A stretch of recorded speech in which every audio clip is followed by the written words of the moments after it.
everyone. Welcome back to Beyond the Veil Tarot and Astrology. My name is Candice Marie. Thanks for joining me. I'm going to be your therapist today. I'm not even going to say astrologer. We might talk about some astrology stuff, but we're going to be doing a little bit of like a different video.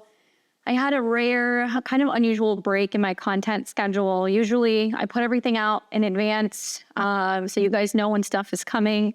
We do horoscopes, we do like long form content on eclipses, new moons, full moons, retrogrades, all that stuff. And the truth is that I had like 2 days this week where I was like, there is literally nothing to talk about. So if you guys caught my video that I did just the other day, I kind of finished up my looking ahead series. We talked about the Saturn-Neptune conjunction, and I thought it would be fun to actually create a little bit of content where I'm engaging with you guys, answering some of your questions, giving you some feedback, and kind of wrapping on some of the themes of this most recent Venus retrograde that started in Aries and went retrograde back into Pisces. As many of you guys know, it's been kind of dancing with Saturn, so there has been definitely some heartbreaking stuff that's been happening, some ghosting, some karmic love situations, and a lot of people have been really feeling it, myself included. So I put on my community tab, I put, what would Candice do? I let you guys know I was going to be answering your questions. Every now and then I create like a fun video where I answer questions and engage with you guys, but I haven't done this one yet. I've never done this before. So it's usually just you guys asking questions more about what's going on with the astrology. Anyway, so I am giving you my feedback. Also, I'm seeing my camera is a little off there. Sorry, Libra-rising things. Anyway, so basically I had a ton of feedback. I got a bunch of people on Instagram, on X, a bunch of people on YouTube. I picked about 20 or so. So if you didn't get selected, I apologize, but I hope to get you guys the next time. And if you like this series, maybe I'll make more of them. I don't know. But I'm going to kind of tell you just in advance, we all need a laugh. Like the astrology of the last like month or so has been so heavy. And I feel like we really need humor right now. And I'm telling you this in advance because when I was reading some of your guys' comments, I couldn't help but laugh. Not because I was laughing at you, but being like, this is just so on par with some of the astrology transits. And you'll see as we kind of go through it. So don't take it personally. I'm also, if you're asking for feedback, I'm going to give you feedback. I'm definitely going to be serving up lots of tea today. Reading some of your guys's, I guess, like more kind of personal, intimate things. And also I'm going to share some stuff with you guys too that is just like nothing short of hilarious. But if I'm a little mean, don't take it personally. I'm giving you advice because I love you guys and I want to be able to kind of help you through this difficult time. Obviously, Venus conjunct Saturn can bring up obviously like a lot of heartbreak. It can bring a lot of separations, some major turning points in relationships. And it's been in Pisces, so we've been a little lost and confused.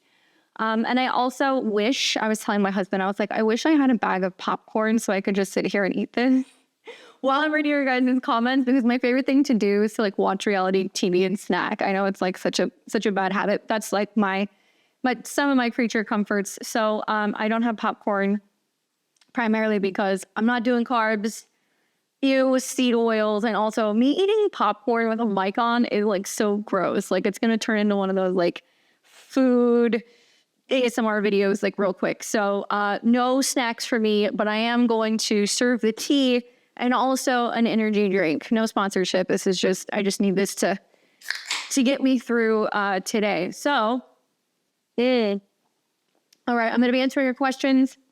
I'm going to start with the YouTube questions in no particular order. I literally just took a screenshot of the page and I'm going in the order of the questions that I picked, which is kind of funny because well, the first question that kind of comes up was actually a question for me. So Aries moon, we're going to talk about me first, and the rest of the video is going to be about you guys. So I thought it would be funny to give you a little bit of like the pro and cons, like the feedback from me from what I've experienced with this Venus retrograde. And like as an astrologer, I think it's fun because we always have an idea of like what's happening for the collective, or we can kind of have a vibe for what's happening for somebody's natal chart, but we don't always know what's going to happen for ourselves. And truth be told, even though I knew it was happening in my 7th house, I'm a Libra rising, I'm Aries moon, Scorpio sun, I didn't really put 2 and 2 together and just think of some of the ways that it could materialize. I just know where the transits are. So I'm going to start with the pros. Okay. And truth be told, I don't feel like there are good or bad things that happen during this particular retrograde, right? Mercury went retrograde, screwed up communication. Venus went retrograde, difficulty with relationships, especially in the seventh house. And revisiting things was like a big theme, at least for me. So pros, right? We're going to start with the positive because I'm trying to like focus more on the positive of like what came of the last couple of months. I think for me, one of my wins was I switched doctors. So for the first time in like 3 years, I went and got my blood work done. Yay. And for me, it was just more getting the results and seeing after the changes that I've made with my lifestyle, if that was reflecting in my blood work, if it was showing up in my cholesterol, if it was showing up in some of my vitamin levels and, you know, all of that stuff. Is everything good? And I was able to go to a new doctor, a functional medicine doctor, compare my blood work from 3 years ago to after making major lifestyle changes in this last year, which I'll get to because everybody seems to want to talk about that in the comments, and just see in compare and contrast and see how it was doing. And honestly, I got glowing feedback on my results. The only thing that was a little off slightly, but was still within range, was my vitamin D levels, which obviously it's been winter. So yeah, I haven't been getting any sun and I'm super fair. So having direct sunlight 24/7 for me isn't not necessarily something that I can get, but it's warming up here in Texas. So I was really kind of hyped about that. Okay, two, and some of these things are like, these are real things. This isn't, I'm not going to sit here and like kind of like bullshit you guys. You're going to see with some of the stories I'm going to talk about. I don't know about you, but I hate buying clothes online. And I kind of feel like that's really the only way to buy clothes these days. Like, I can't remember the last time I went to a mall. Although every now and then, if I'm like, hey, I need a dress for an event or a wedding, or if I need to get a jacket or something, like I'll go and buy one in person. But for the most part, I buy my clothes online. And I had, for the first time in a very long time, like I can't think of the last time I had this. I had a swimsuit haul that I liked, that I did not hate. I know, stupid things, but these are like wins that we have to talk about. So I ordered some bathing suits from Cupshe, no affiliation whatsoever, just got some bathing suits and was like, I don't know what size I am now. You know, let's try it out. Let's get a couple pieces. I got 2 one-piece bathing suits, one that's like black and it's kind of like mesh in the middle and it's a one piece. I got another one that's like blue and it almost looks like it has like this, like almost like Greek, almost like that, you know, like that pottery that's like blue and white. It almost looks like the china also. Anyway, so it's a bathing suit that looks like that. And then I got like a bright orange, like a racer 2-piece. And I don't know about you, but like for me, like trying on bathing suits and stuff is always like super cringe. But I got these bathing suits. I liked them. They fit. It was great. That was a win for me. So I feel like that's super positive. And I'm feeling the results of Mars getting ready to come back into Leo. Obviously, Mars has been retrograde in Cancer. So it's been mostly in my 10th house where I've been reworking a lot of stuff in terms of how I'm working, what kind of projects I want to work on, what direction I'm going in with some of my online, my YouTube stuff, my clients. And I can feel that Mars is now getting closer to my 11th house, which is fun because every single, 2-year period when I have it, it's like a great, several week period of like seeing my friends. So I'm excited for that because I've got some friends that are going to be coming into town in June. I just recently got to see one of my best friends from high school who lives like north of me by a couple hours, and her husband and their family. And I've got a couple of things planned for this summer. So I'm actually really excited to be seeing some of my friends and doing some stuff. I just recently got back a couple of weeks ago from El Salvador. My husband and I went to go and visit there for just short of 2 weeks. And we rented a car. We went to 3 different parts of the country and stayed in different areas and kind of got a vibe for what was going on down there. We got to see the more remote areas. We went to San Salvador in the city, did all like the tours of the churches, got to see everything and have some really amazing food. And then we also got to go down to the beach and kind of see like the beach cities and what's kind of going on there. And found something unusual happen when I got home. Maybe it's because I hit like day 7 or day 8 and I'm like, okay, I'm over vacation. But this time I wasn't. But when I came back, I didn't have like the vacation hangover blues, like you go on vacation and then you come home and you're like sad to go back to work, or you're like kind of like dragging ass to get back into your routine. I didn't have that. And I don't know if it was because Venus and Mercury were retrograde and it was about me getting back into routine as it was going into my 6th house, but I thought that was pretty cool. My kind of planning, I'm like plotting. I've got a couple ideas for some stuff that I'm doing. It's going to be my husband's birthday at the beginning of May. So make sure you say happy birthday to him in the comments and embarrass him. He is having a birthday. He's a Taurus. So I'm kind of cooking up some secret extra special plans for his birthday. That's not totally ironed out yet, but I'm notorious for not being able to keep secrets. So it's like I will buy Christmas presents, and then like the whole week leading up to Christmas, I'll be like, do you want to open your presents? You know, or I'll like ruin surprises because like I'm so excited to surprise somebody. So my gift this year is actually keeping the surprise. So I'm excited for kind of setting that up. Feel bad he's been sick for like the last week. Neptune just went into his 6th house. He's had Mercury and Venus retrograde in his 6th house, and he has been sick for like a week.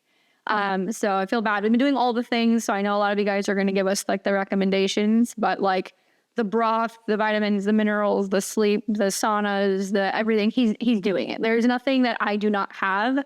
Like I have an entire front closet that is dedicated to like natural remedies and medications. Like literally it could be the end of the world and I would have everything we need. So it's not lack of trying. After like day 3 or day 4, I was like, you need to rest. And so I like followed him around until he went and got in bed, but I've been kind of trying to help him feel better.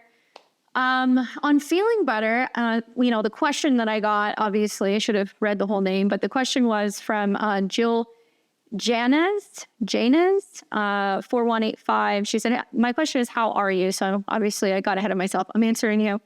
But I'm feeling pretty good. You know, I've noticed, just to put it out there, like a lot of people have been making some comments on my comment section. For the most part, everybody's really nice. I don't really take anything personally anymore. I think it's really interesting that it doesn't really seem to matter what you do.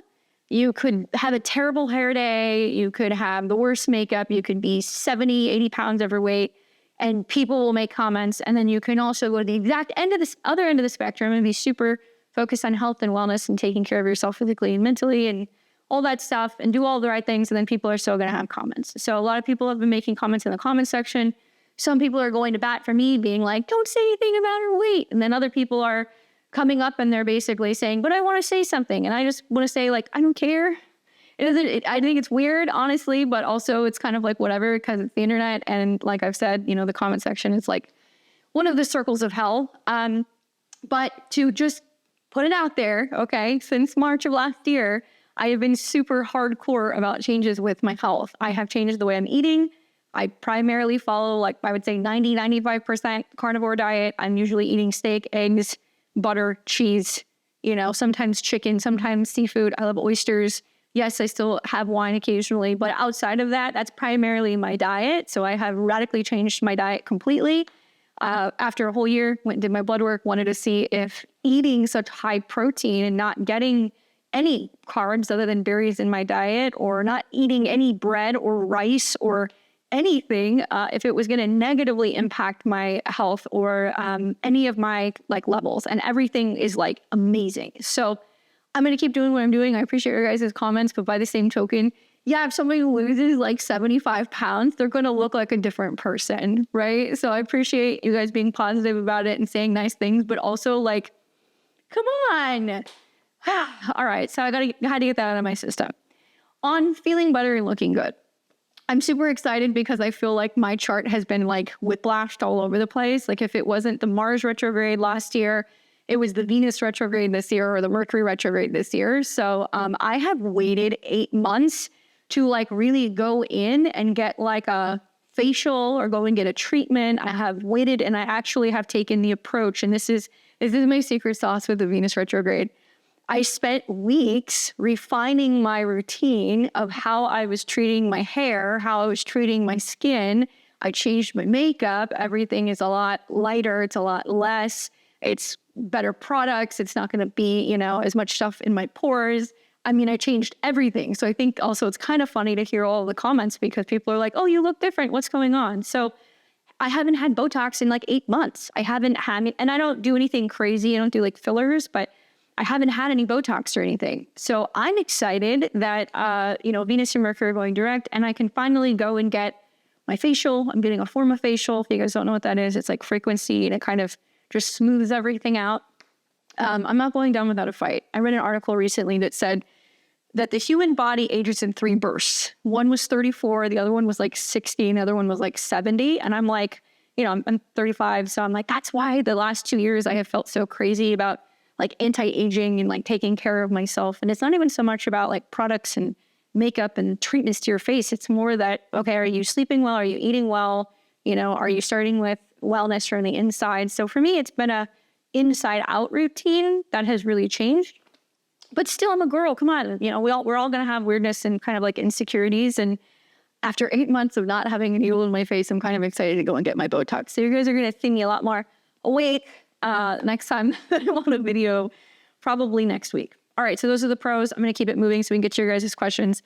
The cons. All right. And this is where you guys need to get your snacks because some shit happened during this Venus retrograde that I was like, even I didn't see that coming. All right, so quick story. So probably about 3 weeks ago, I was at my local grocery store.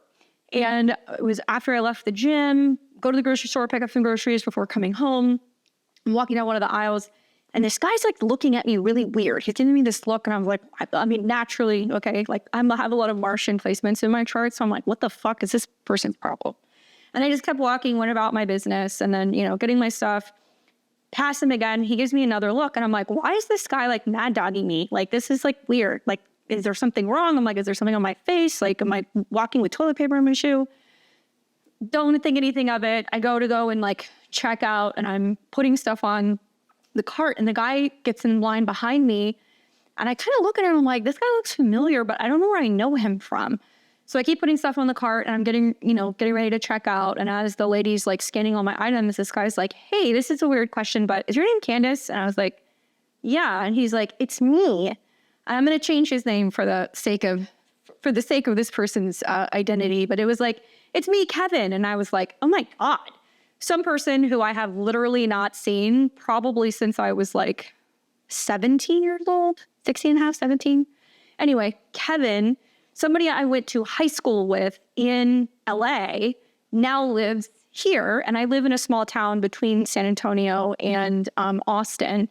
And he was like, hey, how are you? And I was like, I'm great. And he's like, do you live here? And I was like, yeah, I live here with my husband. Like, we moved to Texas a couple of years ago and blah, blah, blah, blah, blah. And he's like, yeah, I just moved here. I go, oh, you live here in this city? Yeah. And I was like, that's kind of weird. Long story short, just like some guy that I had a crush on that had a crush on me, but he was like a senior and it was innocent. Nothing happened between me and this person. It was like we'd occasionally kind of go to parties together. We'd make out on his front porch where he lived with his grandparents. And that was pretty much the gist of it.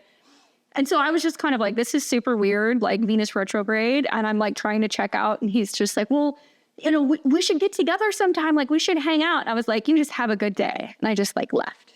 I was like, I'm not even trying to be friends with somebody. Like, anyway. So that was one of the Venus retrograde moments that I was like super kind of freaked out about. Okay, this is one of my other cons. So the Venus retrograde actually has gone back into my 6th house. So the theme of that has been my schedule, my habits, my diet, my mental health. It's also been managing my schedule better. And also like for the last year, part of my wellness journey, that's what I'm going to call it, has been going to a local Pilates studio. I've had a relationship off and on with Pilates for probably about 4 or 5 years, probably more actually. And in this last year, I've been going 3, sometimes if I can swing it 4 times a week, but usually 3 times a week. And the Pilates studio has gotten very busy, which is good for them, but they only have 4 reformers. So those of you guys who are Pilates girlies, you know that you have to sign up for your class early.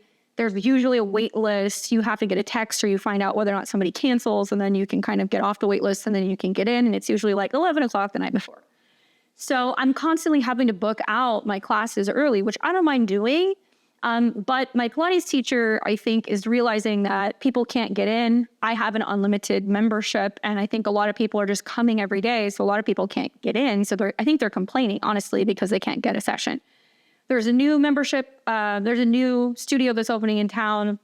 So there's some competition that's kind of coming up here over the summer. And she's also decided to try to move everybody to signing a contract for a year and trying to say, okay, well, you can go, you can't do every month, you can't do monthly anymore. So I was doing month to month. It's like you can do 3 months or you can do a year and it's going to cost more money and it's no longer unlimited. So I'm like, okay, I can't get in every day. I'm going to pay more money. And then on top of that, like, like, I have to sign a contract? And I just started thinking, like, this is not what I want to do. There's a retrograde in my 6th house. Maybe I need to make some changes in terms of where I'm working out. So I'm looking off of my list of things. I put too many gyms.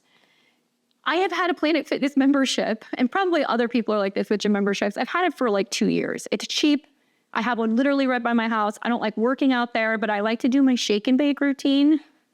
So I won't work out there, but I will go there, lay in the tanning bed, do my 8 to whatever minutes. Sometimes I will shake and bake. So if you guys have seen, they have like a red light machine that's got like a vibration platform. Or maybe I'll just like hang out and watch TV, like, watch videos and like go in the water massager. But I don't use it for anything other than that. So I'm like, I've got this Pilates membership. I know I want to get out of it. And obviously getting out of a gym membership, you guys know what that's like. It's like hell.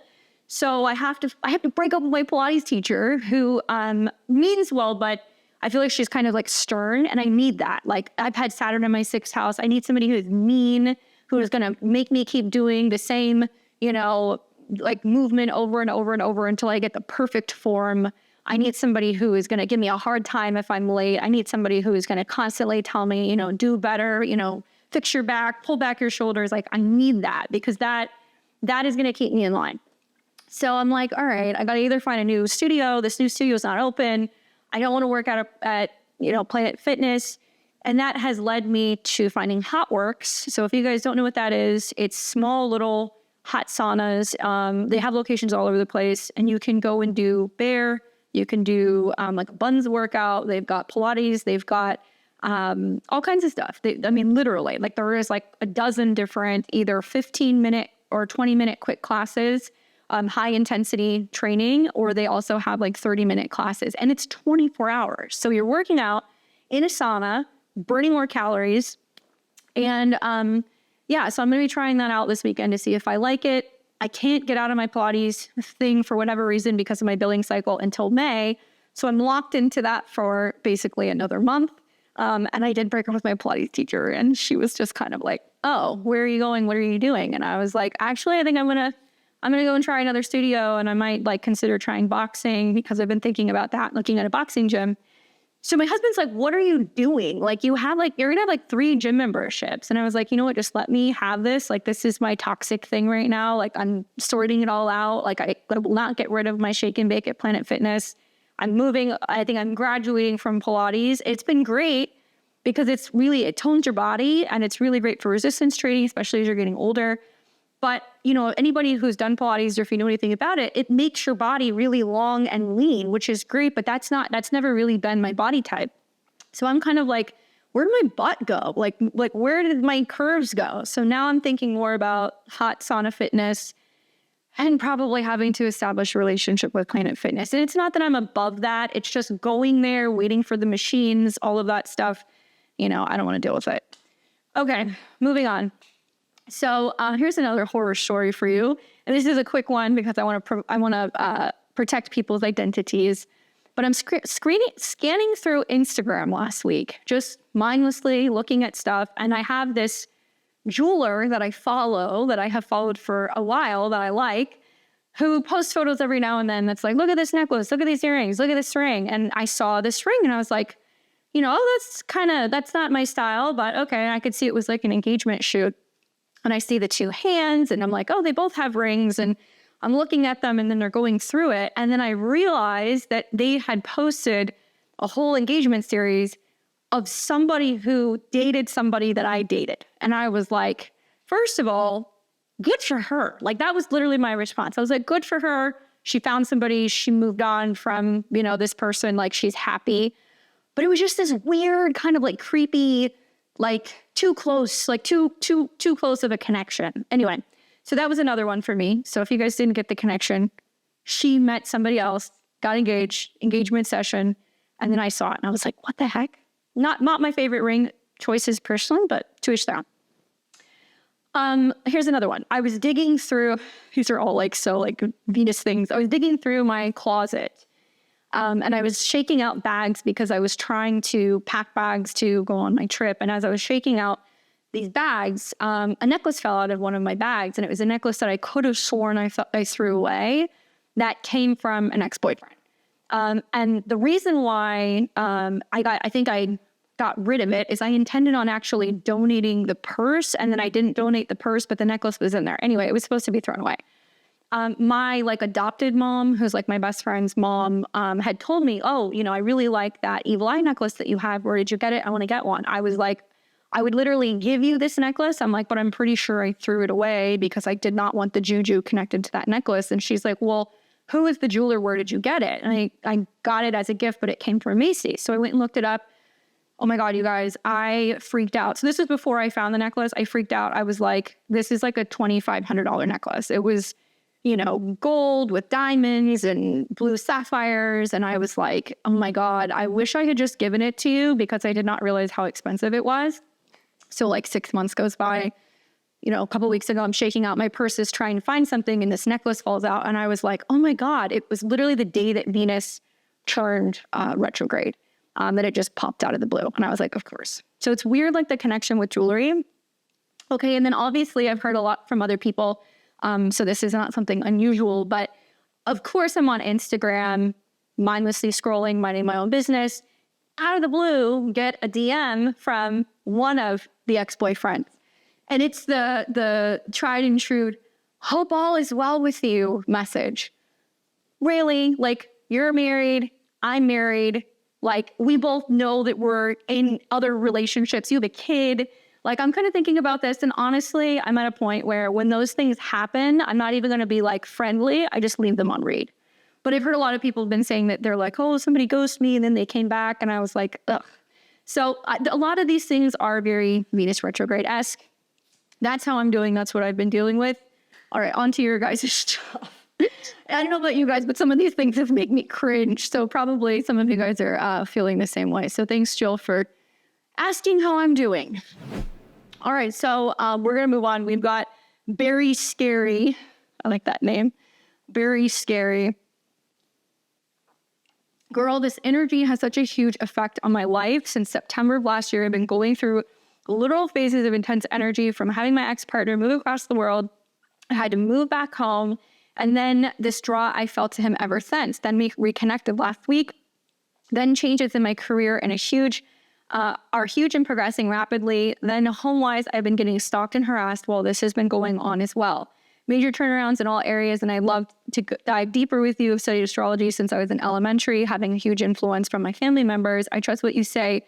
In order to find the right path to focus forward, I'm trying to trust my heart and intuition, but I need a translator.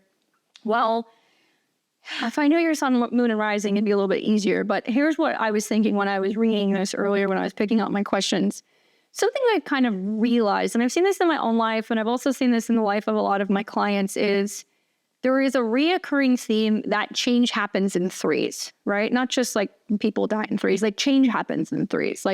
I'll see somebody go, well, my wife just left me and, I lost my job. And I'm like, great, get ready to move, right? That kind of stuff, knowing that the third change is coming.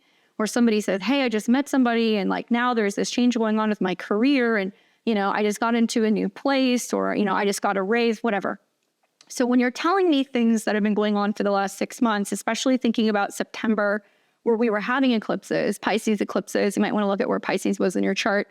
Also having the solar eclipse that we had in Libra, that solar eclipse last fall was a south node solar eclipse, and it was with a conjunction to Mercury. So it was kind of there was a lot of rehashing, rethinking the past, and then moving forward, there is this sense of being can I really genuinely move forward if I'm still connected to the past, if I'm still talking to these people, if I'm still thinking about these people, is, this connection to this person or this relationship holding me back? It's not unusual when you see a Mercury or a Venus retrograde, especially when they're side by side, to be thinking about the past. And, obviously if you guys reconnected, I'm wondering, okay, you reconnected and then all of a sudden there's changes to your career. I mean, is there a connection there?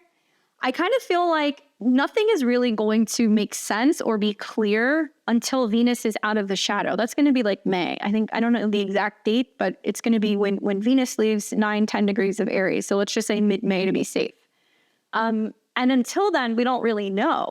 So a lot of it's going to depend on your sun or your moon or your rising, but I feel like if you're having stuff that's going on at home where you're feeling uncomfortable and you're being pushed to acknowledge that and recognize that. So if you don't feel safe, you're feeling like people are bothering you, they're stalking you, you're also feeling like there's growth going on with your career. Maybe the growth going on with your career is happening so that way it can give you the ability to feel like you can move to a new location, or you can have some place that's going to feel a little bit safer for you.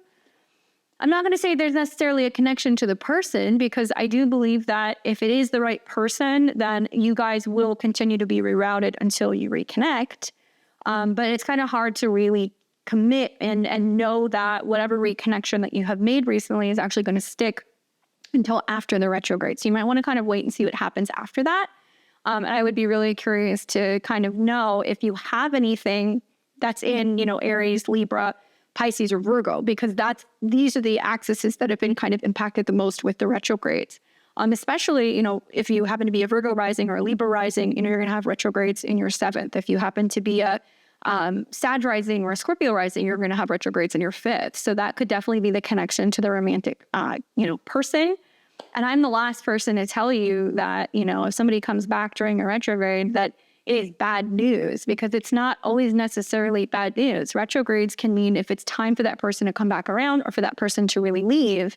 Generally, that will happen during retrogrades, especially this one, because it's conjunct the North Node and it's also conjunct Saturn. So on one hand, it could mean if it's meant to be done, it's done. But if there is something that has been left unfinished, so there is some unfinished business that you guys need to kind of deal with, they may be coming back around. Anyway, hopefully that's helpful for you. Very scary. All right, so we've got Adriana, JSC11. And Adriana says, I'm a Libra rising, Virgo sun, Sag moon. All right, so Libra rising, 12th house sun, 3rd house moon. I'm a Scorpio man, Libra North Node, Aries, Saturn. Okay, so he's younger. I don't know how old you are, but he's younger. When Mars was in Leo, he ghosted me in January, and I found out on social media he's been dealing with a Pisces woman who lives in a different state. He kept silently watching my Instagram stories until I deleted him in March because it felt creepy. My health issues have taken over recently anyway, but I think Venus retrograde and Mercury helped me see the absurdity of it. My North Node is in Aries, and I'm starting to think my destiny is to just focus on myself. All right, so there's a couple parts to this. Number one is and I'm going to say some stuff hopefully that you guys can relate to so I don't feel so crazy, but we've all been there in this situation with social media where it's like we have somebody that is looking at our stuff, right? And I have had a lot of friends that are like, I dated a guy for a while, or I matched with him and we went on a couple dates and then he went MIA, but he still watches my stories. That seems to be like a reoccurring theme. I feel like there has been an evolution for me personally in how I've handled that. I think the more kind of toxic, immature way of handling it, so whether you're going through a breakup or maybe you were dating somebody and then they ghost and then they're watching your stuff, is like, you're going to act like you just don't give a fuck. And you're going to be like, oh, out with my girls, look at what I'm doing, drinking, partying, don't care about him, or whatever. You're posting like quotes that men are not smart enough to get, or they're not going to care about. Or you're just making it seem like your life is amazing and you want them to be jealous, right? Not mature, not healthy. Then there's the next phase where you're like, I don't want this person seeing my stuff. I'm blocking them. They can't see anything, which I'm on the fence about. I think in certain situations, I feel like blocking somebody can actually be very spiritual. I feel like it can be a way of saying you do not have access to me, or I do not want you engaging with me, or don't want you seeing my stuff. I don't want that evil eye, right? There is something to say about that. But blocking somebody also is sending the message that you care so much, and that, them seeing what you're doing bothers you so much that, you want to stick it to them. And that's also not healthy. Like that's not healthy. One of the best ways, and the ways that I've kind of navigated doing it, is I'm a public figure. I'm not going to make my page private because some creep X or person wants to look at stuff. I'm going to leave it open. And if they want to look at it, I really don't care. It's about getting to a point where you're indifferent. Like when I've mentioned getting that message, from my ex-boyfriend, I was like indifferent. I didn't care. I wasn't mad. I wasn't excited. I didn't want to open the message. I was just like, I'm not responding to this, and I'm not even opening it because I don't care. And that's where you want to be. You want to be in that space of indifference. Now, obviously we're people. So connecting with somebody, kind of dating somebody and vibing with somebody, and then having that person go MIA, and then you do what he's doing. I'm going to call you on your stuff. You do what he's doing. and you go and do your, your detective work and realize and figure out he's dating a girl that's in another state. How are you going to know that? Unless you're looking at his stories, or you're looking at who he's following or who's following him, and then you're looking at what they're posting. We've all been there, okay? We've all been there. But to some extent, it's like you have to look at the situation and you have to go, is it possible that he met somebody that was a better match? And like, I know, I'd hit my chest whenever I'm like, I mean, sometimes that happens. We're in the middle of trying to meet somebody. We got something going on, and someone or something comes out of left field. That can happen.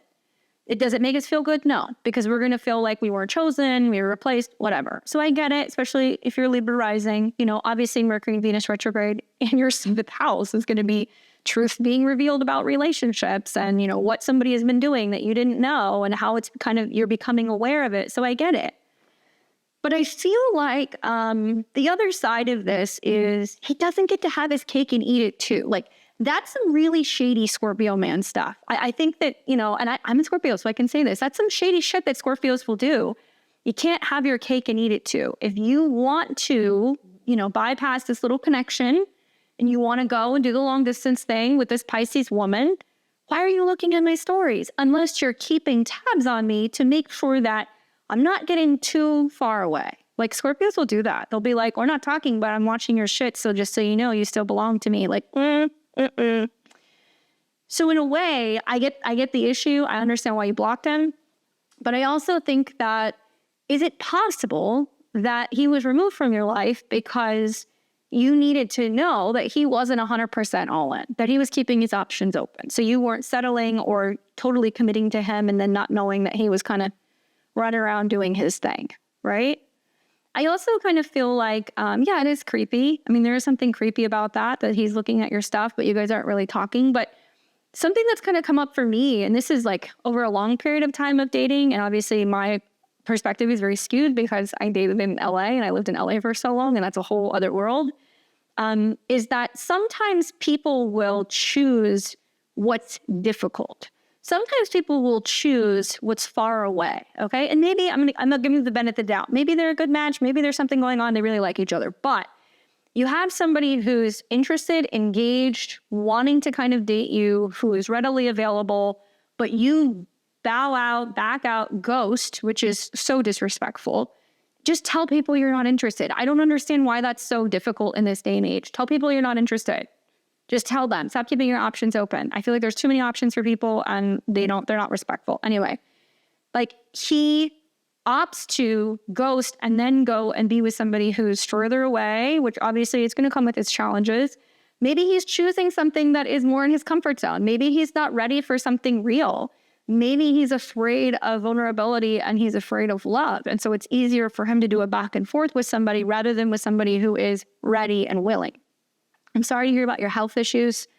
Obviously, the retrograde into your 6th house is going to be about recognizing and realizing what health issues need to be dealt with, what habits need to change, what you need to be reevaluating in terms of your routine, and also like how to get that in order so you can be 100% before you're showing up and being in a relationship.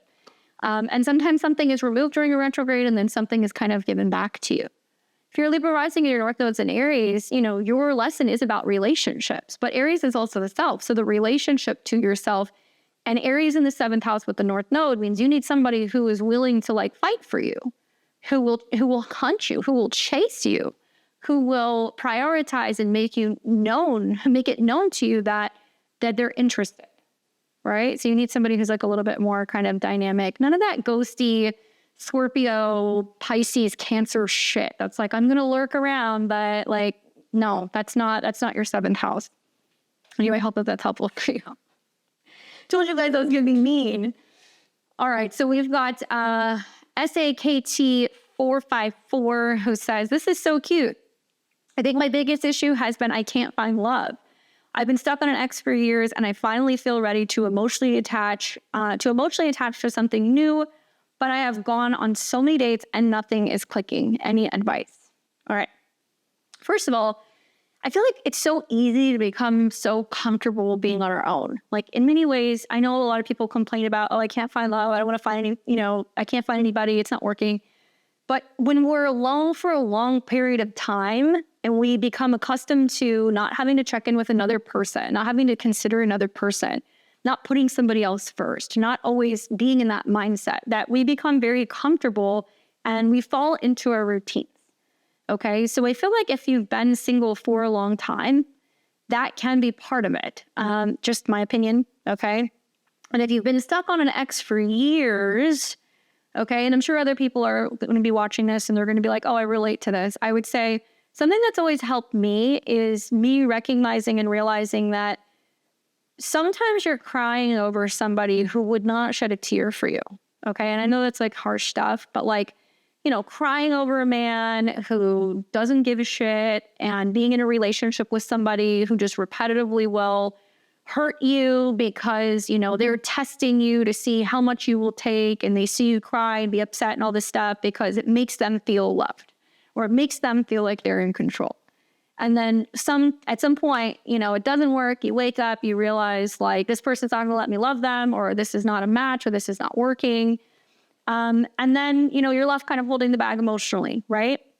Some of the best advice my grandmother ever gave me, and it didn't really click until I was older. Probably the first time she ever saw me really crying over a boy when I was, I don't know, 17, 18, 19, you know, whatever. She's like, honey, like men are like streetcars. And obviously my grandma passed when she was like 95. So she's older. She was born in the 20s. Men are like streetcars. There's always another one coming. And I didn't get it, you know, because I was like, what the hell is a streetcar? I didn't get it until I was older, but I was like, oh, it makes sense. Like there's always somebody else there. You don't always see it. You don't always turn on, I would say, your sign where you're open for business. You don't always see what is in front of you, or you don't always see that there is other options, because we can get so hung up on the past. So number one is don't cry over people who aren't crying over you. Your ex moved on. You should too, right? Because you deserve happiness and you shouldn't be stuck in the past because they're not coming back around. Two, I feel like if you're ready to put yourself out there emotionally, you're really ready, you would be regularly dating. So you're doing that. You said, I've gone on so many dates, nothing is clicking. Sometimes, you know, we get in also this routine where we're dating. Has anybody felt like you date the same person over and over? And maybe you have a type, you know, a certain thing that you're attracted to. Maybe, you know, you're a woman and you like tall guys, or you're a man and you like brunettes, like whatever, or personality types, or maybe certain ethnicities, or people who have just certain kind of characteristics that you're drawn to, right? Artsy, nerdy, you know, whatever. But when we continue to date the same people, and we never kind of get out of our comfort zone dating-wise and see what else is out there, or maybe not focus so much on the physical characteristics, but more the emotional characteristics, we don't really get to see the diversity of what fish are in the sea. I think that it's kind of like a muscle. You know, dating, you have to continue to keep dating. I'm not saying you should have a new partner every week or every month, but, you know, staying with it. Practice makes perfect. You're going to learn what you like and what you don't like. You're going to learn when to be like, I don't want a second date. It was nice meeting you. You're also going to become more comfortable and more confident in telling people what you're looking for. So you should be committing to saying, yeah, I'm going to go on at least, you know, one date every other week, or, you know, one every Friday, or I'm going to go out every other Saturday and meet people. I also feel like it's good getting really clear, especially if you haven't been in a relationship for a long time. You should have a really good relationship with yourself. You should be healthy, both mind, body, spirit, all that stuff. But also you should have an idea of what your non-negotiables are, what it is that you're looking for in a relationship. You should be so in a good space that you're unwilling to make sacrifices for anything that is, like I said, your non-negotiables. Like you're not willing to give in certain areas because you've put in enough time that you've been on your own that you're not willing to kind of lower your standards. I always say high standards, low expectations. Keep the standards high so that way you're bringing in something good, the expectations low, because guess what? Expectations, we know what that can kind of set us all up for. My advice to you would be sit down, make a list, right? Make a list and be very specific about what it is that you're looking for. And try to make that list not necessarily physical. The more things that are on your list, the more specific you're going to get, the longer it's going to take to find that. Focus on the most important things. True story. Okay, and this is kind of like one of my favorite movies is Practical Magic. Obviously, since I was like a little girl, I'm like obsessed with that movie. But I think about in the movie where she's like, he has to have 2 different colored eyes. He has to have a star, you know, and she like cooks up this guy and it ends up being like the sheriff. So many, many years ago, I did that. And I was very specific. And what's interesting is that I have found that with this list, there has been similarities to some of these things, but not quite. It hasn't quite kind of hit the mark until a certain point. But my 3 things on my list were they need to be left-handed. Okay, I'm just going to keep it PG, but like I like left-handed men. I feel like they're more intelligent. I feel like they're more feminine and emotionally receptive and like better in bed. Okay, that's the truth. 2, they needed to not be from the state of California. I was like, I need somebody who's from either the East Coast or somebody from the Midwest. I need somebody who's normal. I need somebody who is going to have good values and come from a good family. And I need them to be like, yeah, they have to have it together. And I was also very specific with number 3. I said they need to be an earth sign because I can't deal with any other sign. I know it sounds silly. That was it. Those were my 3. And I found that kind of would hit here and there, but it wasn't actually until my husband came back around that I was like, oh, it was him, right? It was him that hit all of those 3 qualities. Be specific, doesn't have to be 3. Focus more on the emotional connection, the qualities that you want from the relationship. Pick markers or things that are very specific. So when that person shows up, you're like, boom, it's that person. You get what I'm saying? I feel like that's also like a manifestational thing. You could bring somebody in, don't stop dating, don't give up on love. And also if you're not willing to get hurt, you don't get to play the game. So it's a good sign also if you're willing to put yourself out there and be dating, because it shows that you're willing to be vulnerable and maybe give yourself a little bit more credit than where you've been. And also like, I'm not a fan of dating online. I mean, I did it, but I'm not a fan of it. And I feel like it would be so nice if we could meet people in real life. Like, hopefully you can meet somebody, you know, going out to dinner or at a restaurant or a bar or something. Hopefully you can meet somebody at a social gathering or an event or through a friend. I don't know, go to Home Depot, look lost. And it always worked for me. And I actually was genuinely lost a few times that I went to Home Depot. But every time I walk in there and I'm like, where can I find this? There'd be like 5 guys being like, how can I help you? Every single time. And guess what? They all have jobs because they're at Home Depot, because they're fixing things, right? Some of them own homes too. All right, good luck. All right, we've got Cosmic Chica. She says, always in divine timing, Candace. As a Leo sun and rising, I've been dreading these 4th house transits up until I broke my ankle and had to go through my first surgery at 28. I know.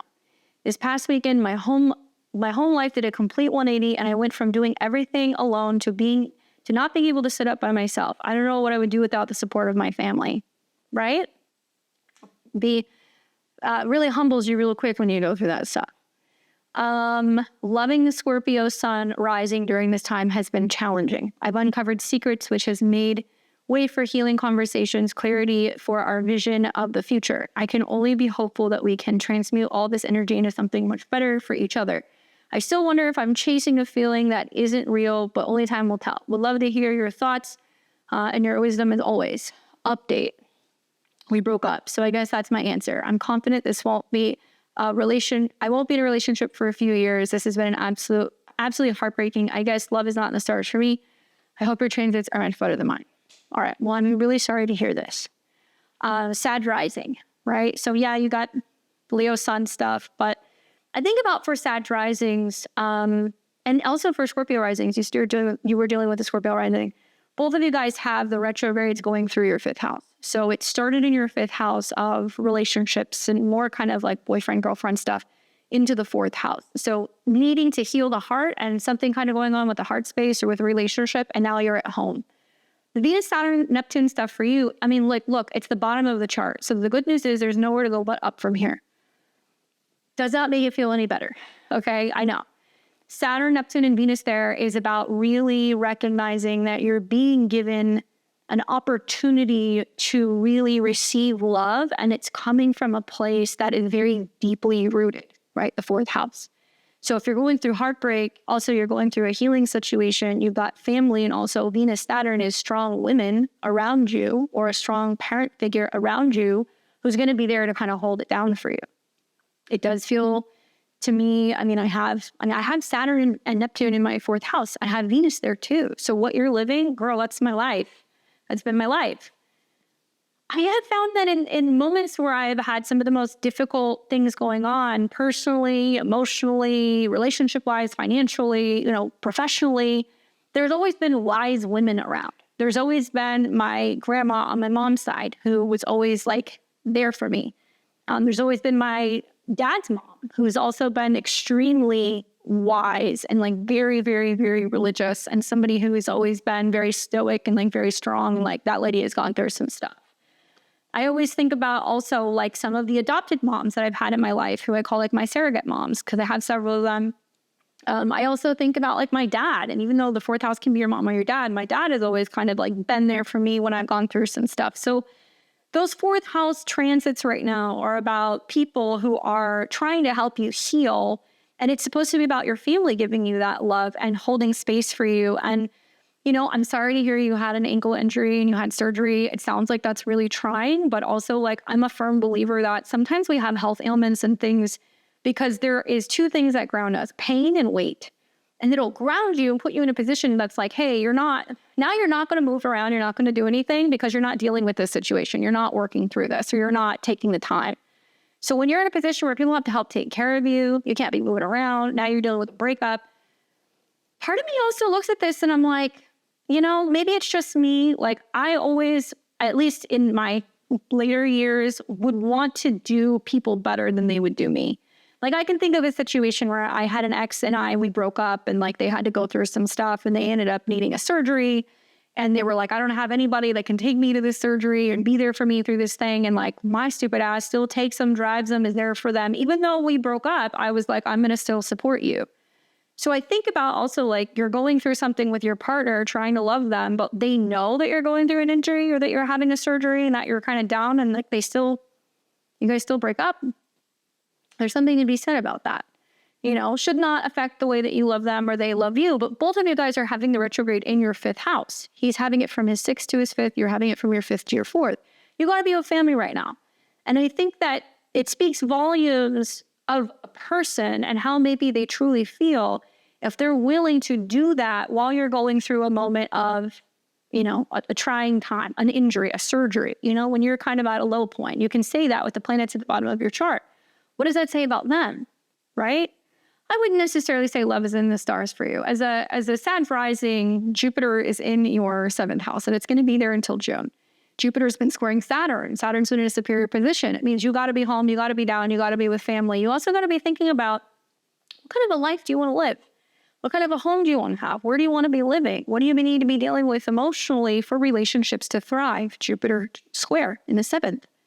And I can just remember going through that transit of seeing the square to Saturn in my fourth and me recognizing and realizing that I can't really evolve the home base the way that I want to if I didn't have a partner that had a plan or didn't know what they wanted or they weren't bold enough or honest enough or willing to take the necessary steps to actually do it together. You need a cheerleader right now with Jupiter in your seventh house. And likely as a Sag rising, it is likely that a second person can appear. Right? And also he's Scorpio rising. They're moody as shit. So are Scorpio suns. The Mercury retrograde, the Venus retrograde in the fifth house. Yeah, for a lot of them, it's like, okay, matters of the heart. How am I feeling? Am I really in love? But it's more than that.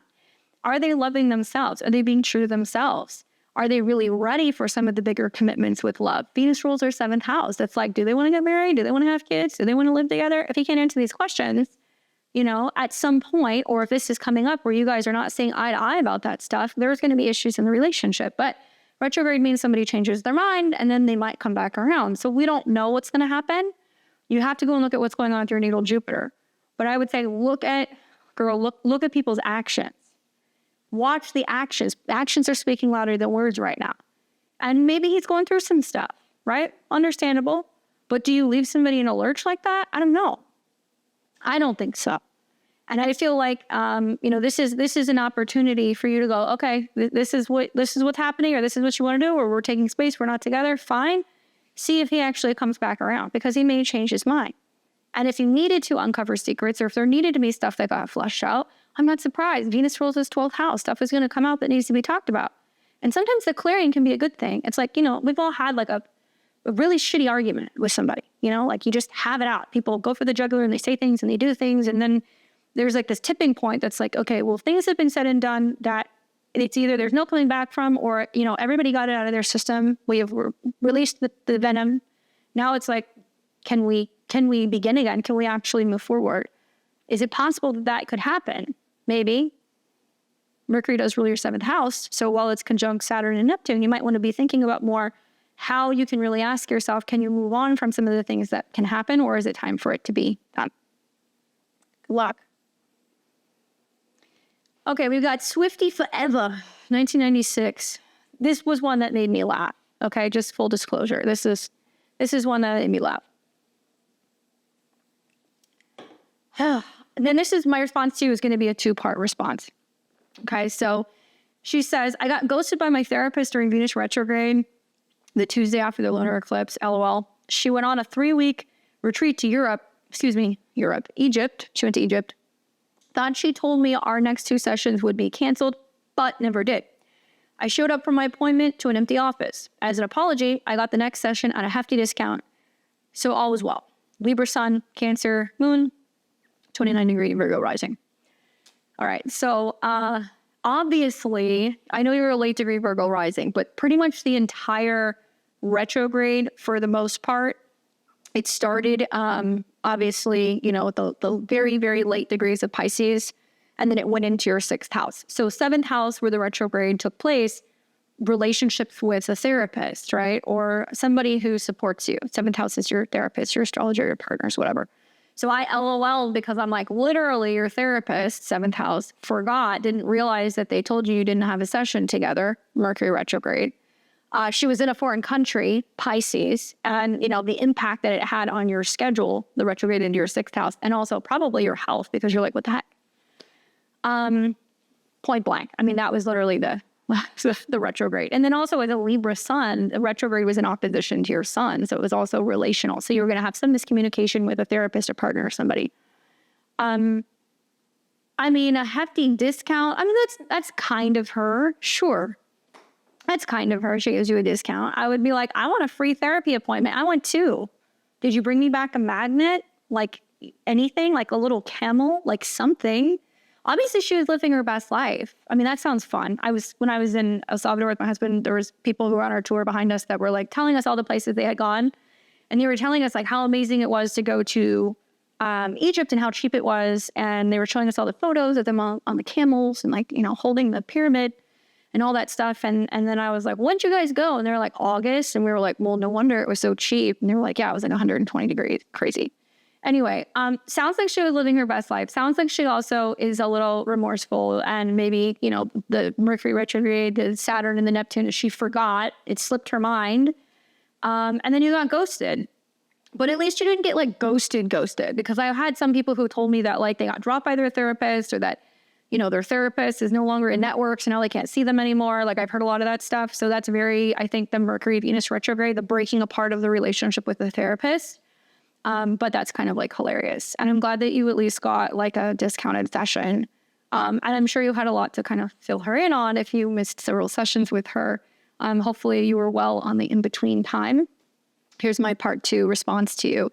I should have put this in my cons, and this is not me bad-mouthing anybody. I'm just telling you guys literally what happened. So I say this because she's 29-degree Virgo rising. I'm 0-degree Libra rising. So the solar eclipse was in my 7th house. Mercury went retrograde right over my descendant. Venus went retrograde right over my descendant. Now Neptune is there. And this is this is kind of disappointing for me, but probably about 2 months ago. It was before I went on my trip at the beginning of March. So it was like almost 2 months ago. Okay. I saw, and I think I told you guys in a previous video, I was like, oh, I booked an appointment with Robert Hand because I was like, all of the shit is happening in my 7th house. Like, is it going to be a huge mess? What's going to happen? Like, I want to talk to an astrologer. I follow Robert Hand on Facebook. If you guys don't know who he is, I don't have my books on my desk, but he wrote Planets in Transit and many other books. Brilliant. He's older, much older now. He's got to be in his late 70s or his 80s. He's not a young dude. Anyway, he puts videos on Facebook. And that's where I saw him. And I was like, okay, do you still do appointments? Do you take sessions? And they were like, yeah. And I was like, great. I went to the website. The website says, put in your information, book the appointment. We will email you and we will schedule the appointment for you. And I was like, okay, cool. So pay the $380 for a session with Robert Hand, which honestly, you get what you pay for, right? I'm assuming. That was one of the first books I got as a kid that really inspired me to become an astrologer. Anyway, pay the money, make the appointment, send the email. Here's my information. This is very specific what I want to talk about. P.S. I'm an astrologer, big fan, blah, blah, blah, whatever. And his daughter manages his account. So I don't know if they didn't get my emails or if they're bombarded with emails. It was weird. She emails me back and she goes, hey, we can see you on March 11th. Here is the time. Here is the Zoom link. I'm saving all of your information so you can have the session with Robert. And she goes, P.S., we're in Texas too. And it turns out they live in the same city as me. How weird is that? That happened twice during the Venus retrograde. I don't know, maybe because my moon's in Aries. And I'm like, what? I live in New Braunfels. So it's like this little weird, quirky German town right in between San Antonio and Austin. And I'm like, oh my God, this is crazy. And I'm back on the keyboard, I was like, look, this might seem like super forward, but like, I'm a huge fan of your dad. Is there any way possible? Would you be open to it? Like, can I do the reading in person? Like, I'm happy to meet you somewhere else. You're more than welcome to come to my house. If you don't want people in your space, I understand. I sent her my YouTube. I was like, look, I'm an astrologer, professionally since like 2013. Would love to meet him and be able to share with my audience that I got to meet Robert Hand. I said, and by the way, I'm traveling internationally. I'm not going to be back until like the 14th of March. I cannot do this day. So can we pick another day? I said, if it's in March, if it's in April, whatever, I'll work with your schedule. She emails me back and she goes, okay, got it. I understood. I'm going to chat with him. We're going to figure out a time. He would love to meet you. Sounds great. We'll figure it out. I hear nothing for a week. Okay. I'm patient. Send another message. Hey, just following up. So to make sure you know that our appointment's coming up. I don't want to forfeit at have you thinking that we have an appointment on the 11th. I just let me know when you want to schedule it. But like, I will not be there on the 11th. Another week goes by. I hear nothing. And so I sent another email and I'm like, are you getting my emails? I was like, it's totally fine if he doesn't want to meet in person. Like, I don't want to make him feel uncomfortable. Like, we can talk on Zoom, but I just want to confirm that we're going to have this appointment. Meanwhile, I'm watching videos getting posted on Facebook and I'm like, who's in charge over there? Sounding such an asshole. Who's in charge over there? So I end up not hearing anything. And then I go on to Facebook Messenger. And I'm like, hi, tried to send a few emails, haven't heard back. It's now past the date of the appointment that I said I couldn't make. I still hope we can meet. Like, are you getting this? Thinking it's his daughter who manages his Facebook and posts his videos and also does his emails. And then Robert Hand messages me back. I have the receipts. I'll show it to you. And he goes, hi, Candace, thanks for your message. We'll make sure I forward this to my daughter. And I was like, great, thank you. Looking forward. Nothing. So now it's been like a month and I'm like, okay, I'm out almost $400. I'm in this predicament because I've had people who have done this to me too, who have been like, oh, I didn't hear from you or whatever, and then people want to open up a PayPal dispute when in reality, your email probably just went to my junk, my spam. I didn't see it. And I don't take it personally. I'm like, can you please just like not, have a open case against me? Can you close the case? I'll refund you, So I try to be cool about it, but I was like, man, I'm gonna feel like an asshole. Am I really gonna go and do this to like Robert Hand? So I waited over a month, heard nothing. Nobody responded. Nobody got back to me, checked all my emails. And I was just like, okay, I have to do this. Went into PayPal, show all the screenshots of the emails, send this message. And I'm like, please don't be upset with me. I really want to have this session. I would like to talk to your dad. I was like, I couldn't do the time that we were going to do it. And I don't know where the miscommunication is, but here are the emails I've sent and here's the message. Heard nothing. Okay. So PayPal obviously looked at the case that they refunded me my $380 or whatever, but I never heard back from any of them. So I'm like, did he watch my YouTube channel and go like pass, like hard pass? Like, did he swipe left on me? I don't know. So that's my story. So like you got ghosted by your therapist. I got ghosted by Robert Hand. And that's my story. So thanks for sharing. It was like such an insane video. All right. So we've got Salem Scripps. Salem says, a 4-year relationship ended for me on February 22nd, and it was a traumatic finale to say the least. Ouch. I've also met someone new, but I'm not rushing things, waiting until after the Venus retrograde shadow when the period ends in May. Smart lady. This amazing new guy is extremely kind and says, I'm the one. He's talking about traveling together and even marriage. I'm cautious, taking it slow and healing. I'm a Leo rising, Taurus sun, Sagittarius moon. My ex is a Leo. Things ended destructively, bringing a completion to a 4-year toxic cycle. Is he gone for good, or do you think he might reach out to me again? I'm ready to move forward. I have so many thoughts about this. Let me preface this by saying that when I was looking at the questions, I was thinking to myself, I was like, you know what? there has not been not a single Venus retrograde that I've had that did not have a real significant relationship prominent theme for me, like the biggies. Like if I had one in my 7th house, if I had one in my 5th house, if I had one in my sign, they were pretty significant. And when I say significant, I mean that it somehow tied to either somebody entering my life who was very prominent relationship-wise or somebody leaving, right? Like the big relationships, the ones that you learned lessons from. I'm not talking about like the speed bumps. I'm not going to say speed bumps. I'm going to say like the curbs that you hit along the way while you're dating, like people that like kind of came through, but they didn't stay long enough to be considered a boyfriend. You were like, oh, I hit that. It doesn't matter. I'm moving on. It doesn't faze me. It was a curb. Terrible analogy, but it makes sense to me.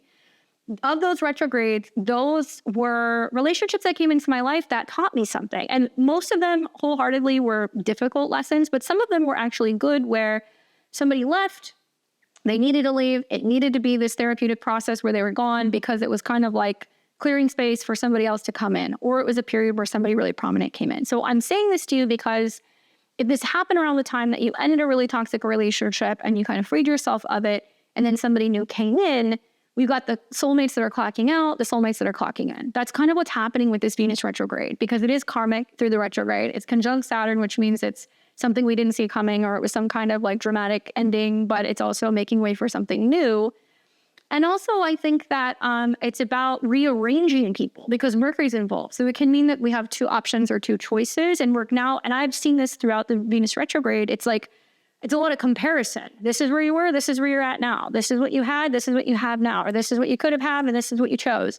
That kind of stuff. Like a lot of comparison.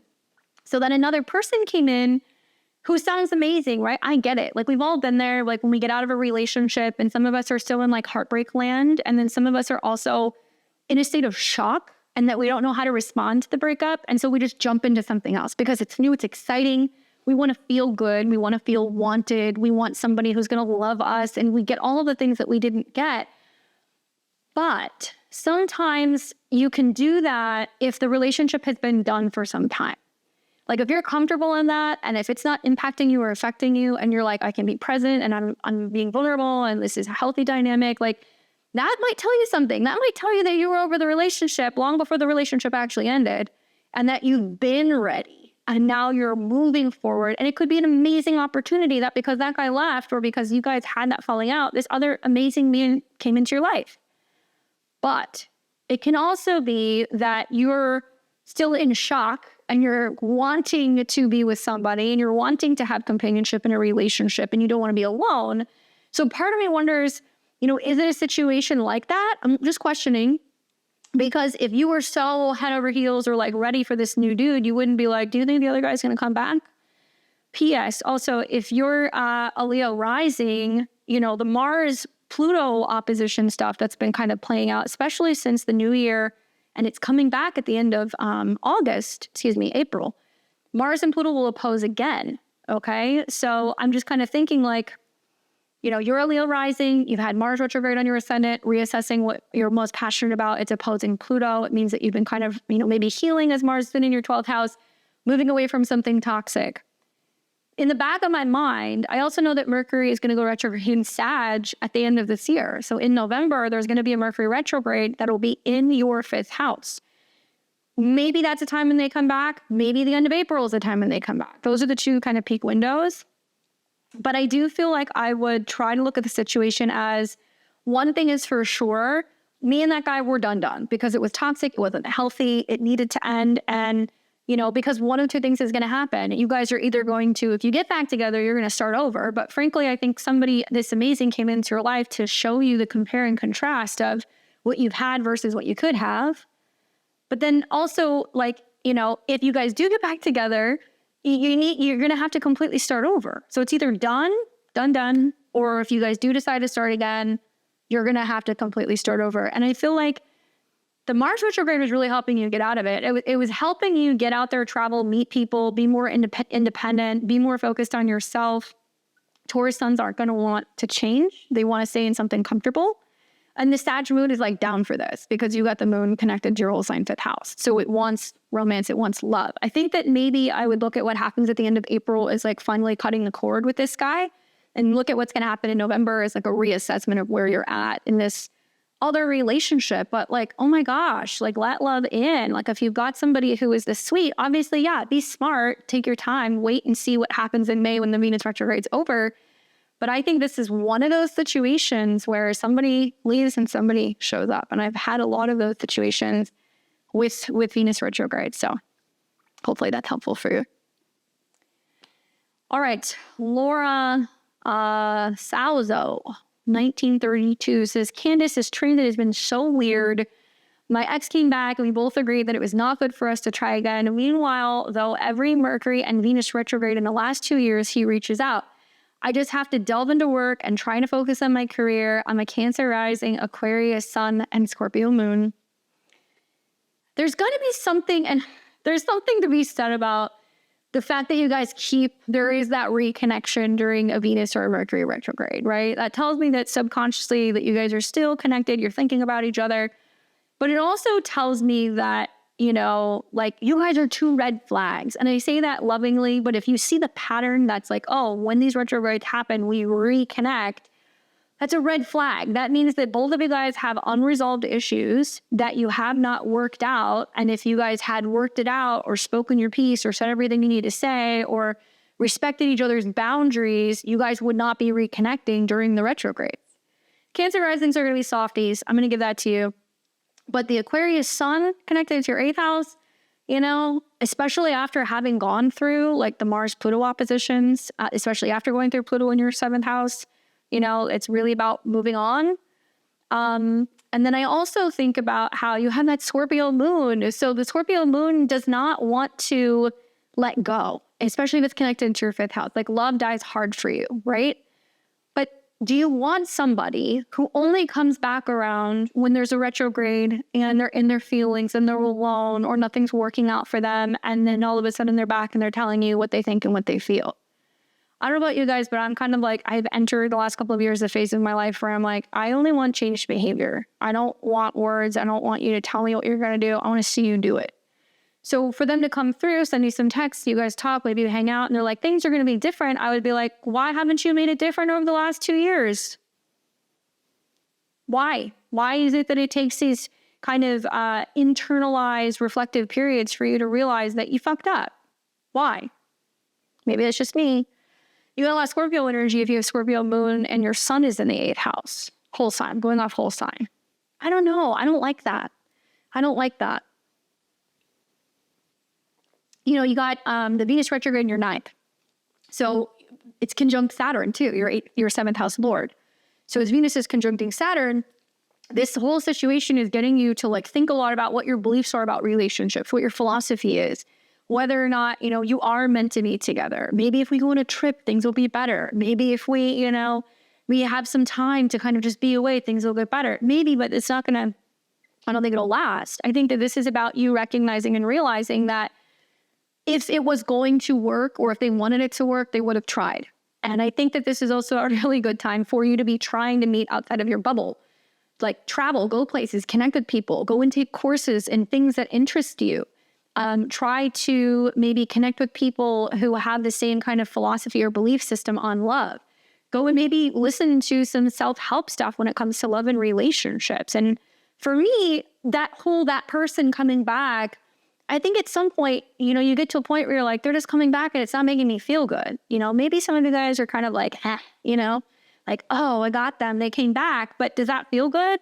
Probably not, because they're going to come back with the same sorry story. And they're not actually going to change. So you're going to get to a point where you're like, I don't want them to come back because like it's the same lesson over and over and they haven't changed. And you will get to a point where you will change. That's what I think. You know, you want to see somebody when all the planets are direct are actually like making headway.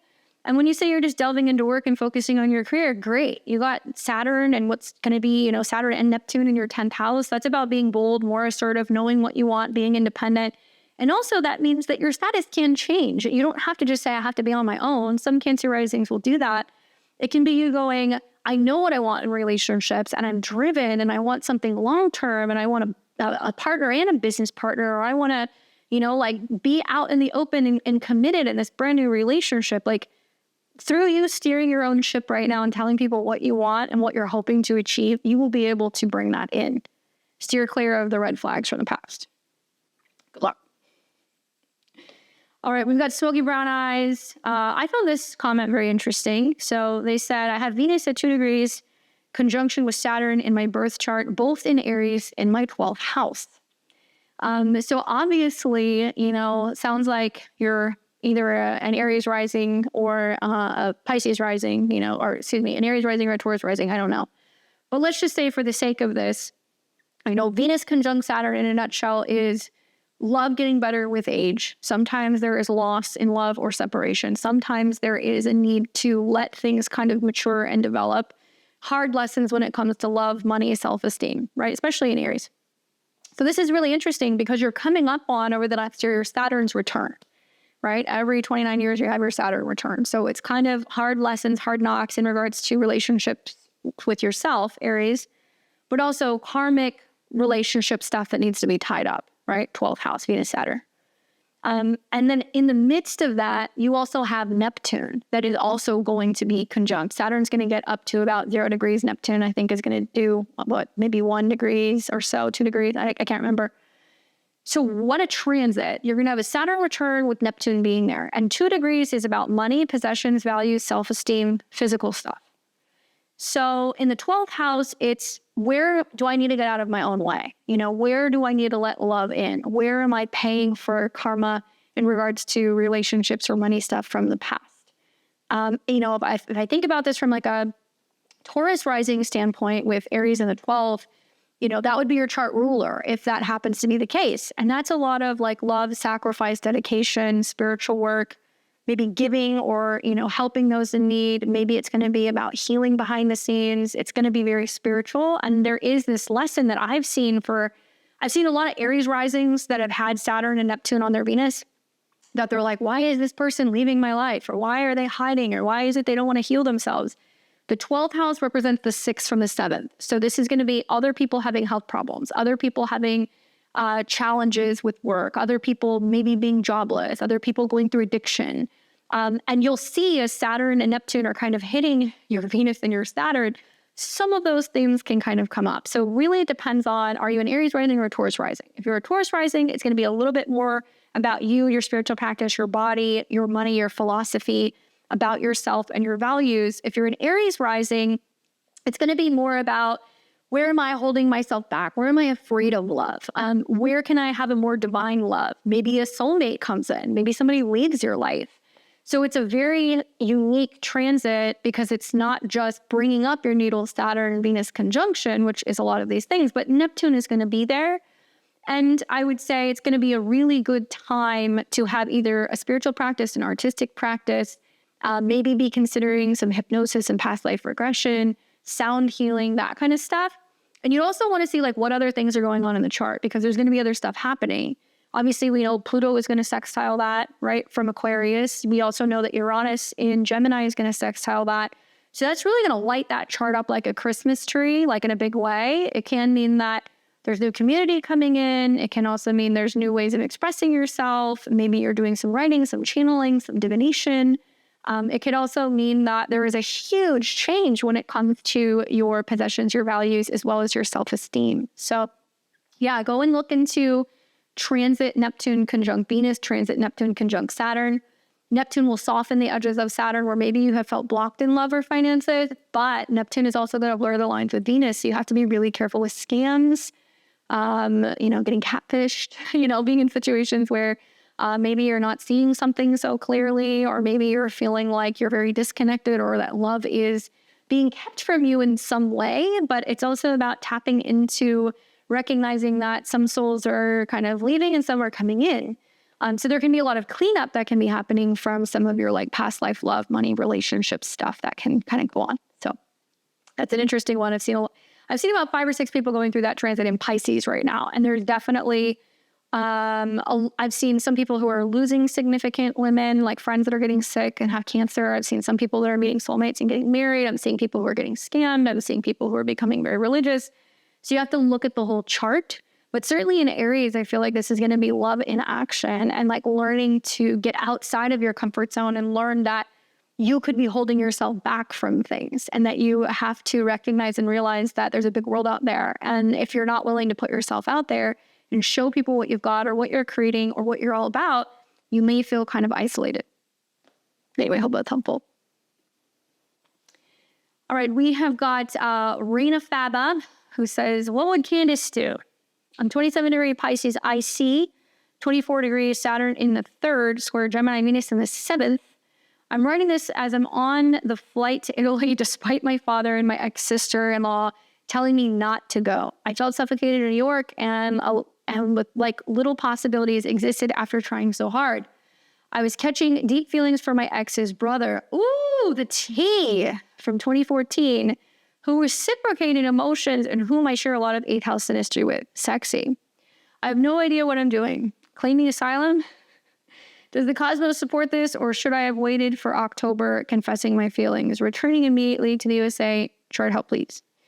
All right, so I see here that you say 27 degrees Pisces IC. Okay, so I don't know if you meant IC or ascendant. I'm going to assume that if you're putting IC, then that means that your ascendant is actually going to be a Sagittarius ascendant, okay, which would make Pisces your 4th house cusp.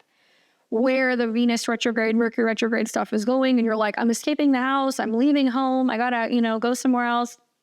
And obviously, you have Saturn in the 3rd house, which is going to be, kind of squaring your Gemini Venus in the 7th. So yeah, you are a Sag rising. So you have Saturn in the 3rd house squaring that. So it basically means that when it comes to challenges of communications in regards to love or relationships or even family, so like siblings, in-laws, all that stuff, traveling, it's squaring your ascendant and your Venus. And it means that sometimes you feel like you have to flee. You have to run, right? Because you just don't know how to deal with things. I don't know.